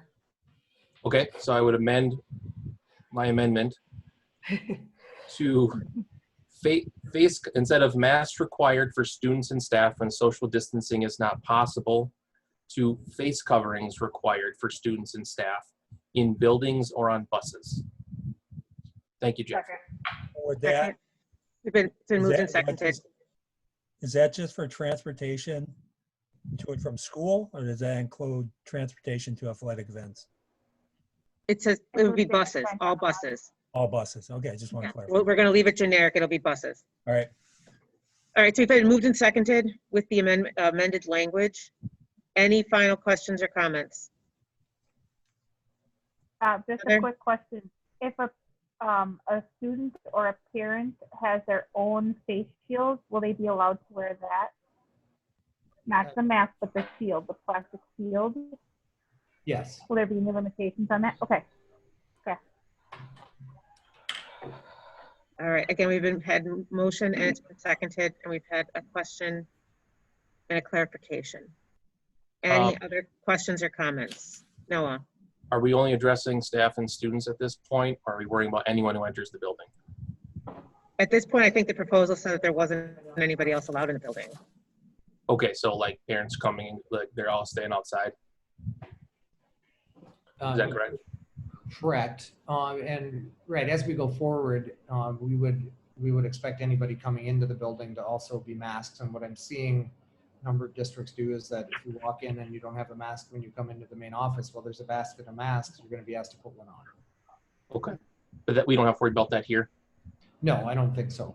Okay. This is really the planning for how we work through the phases and to get some things specified that are concrete to help parents make choices. So the other pieces we'll get to. Okay. Yeah. So like if a plumber or an electrician or carpenter comes into a school, that would be the protocol then. Correct. Okay. So we've been moved and seconded with the amended language. And we've had comments and clarifications. Any finals? Heather, do you still have another question? Yep, just one more thing. Marty, you had alluded when you spoke with Stephanie that there was some sort of special mask for band that would allow them to be closer together. Mary Pat, do you know what that looks like? Yeah, it's on Facebook, and there's some other things. I don't know if I can share my screen. Am I allowed to? Does it work for me? Probably not. Let's see what. Oh, I can. Okay. Hang on. This is the longest motion in the history of motions. All right, can you see this? I apologize. Okay. Can you see this? So this on Facebook, this is here. I would love if I could get some volunteers to help me because I can't make these. But so they have different, that's for the end of the bell. Here you can see it has a special hole, but it folds over on itself. So when he's not using the tuba, it's completely covered. So there's all sorts of fun. There's all sorts of fun patterns and things to do that. Lots of stuff on the internet now. But I would need a whole group of people to help make them. Start experimenting. Okay. So when we're in school, we can do it. Right. Okay. So we've had a motion that's been seconded. We've had with amended language. Any final comments or questions? We're going to do a roll call vote. Suzette, whenever you're ready. Is it yes or no? A yes or no to accept the reopening plan? Mr. Lee, Yes. Mrs. Kaiser, Yes. Mr. Sikich, Yes. Mr. Schultz, No. Mrs. Jesta, Yes. Mr. Keller, Yes. Mr. Eustruck's excused, Ms. Klug, Yes. and President Emmons. Yes. All right, framework is in motion. Now the work really begins. So thank you to everyone for the hard work that has happened thus far and the work that is yet to come. This is just kind of the beginning. Thank you to our families for your patience as we continue to work through this ever-changing landscape. And please be patient too as we continue to adjust on a basically daily basis on all the new things that are happening. So thank you to everyone for all of that. Thank you for participating. Thank you for being engaged and involved. At this moment, we would look for a motion. We would look for a motion to, oh, sorry, Jeff, did you have another comment? Yes, I just wanted to, if there's anybody that's viewing that is part of that was part of that committee, I'd like to thank them for all the hard work. And I don't mean to make light of it, but I'm certainly glad it's a committee I wasn't on. Yeah, this is hard enough. I'll put you down to sub for me, Jeff. Yeah, because it's still ongoing work, right? You guys are still going to meet every Friday. Yep. So yeah, thanks for the dedication. All right, we would look for a motion to adjourn. Motion to adjourn. Second. Moved and seconded. Any additional comments or questions? All Thank you, those in favor everyone. say aye. Aye. Opposed? All right, thank you, everybody. Stay safe. Take care of yourself. Take care of each other. Everybody stay safe. Thanks, everybody. Be safe. Thank you, everybody.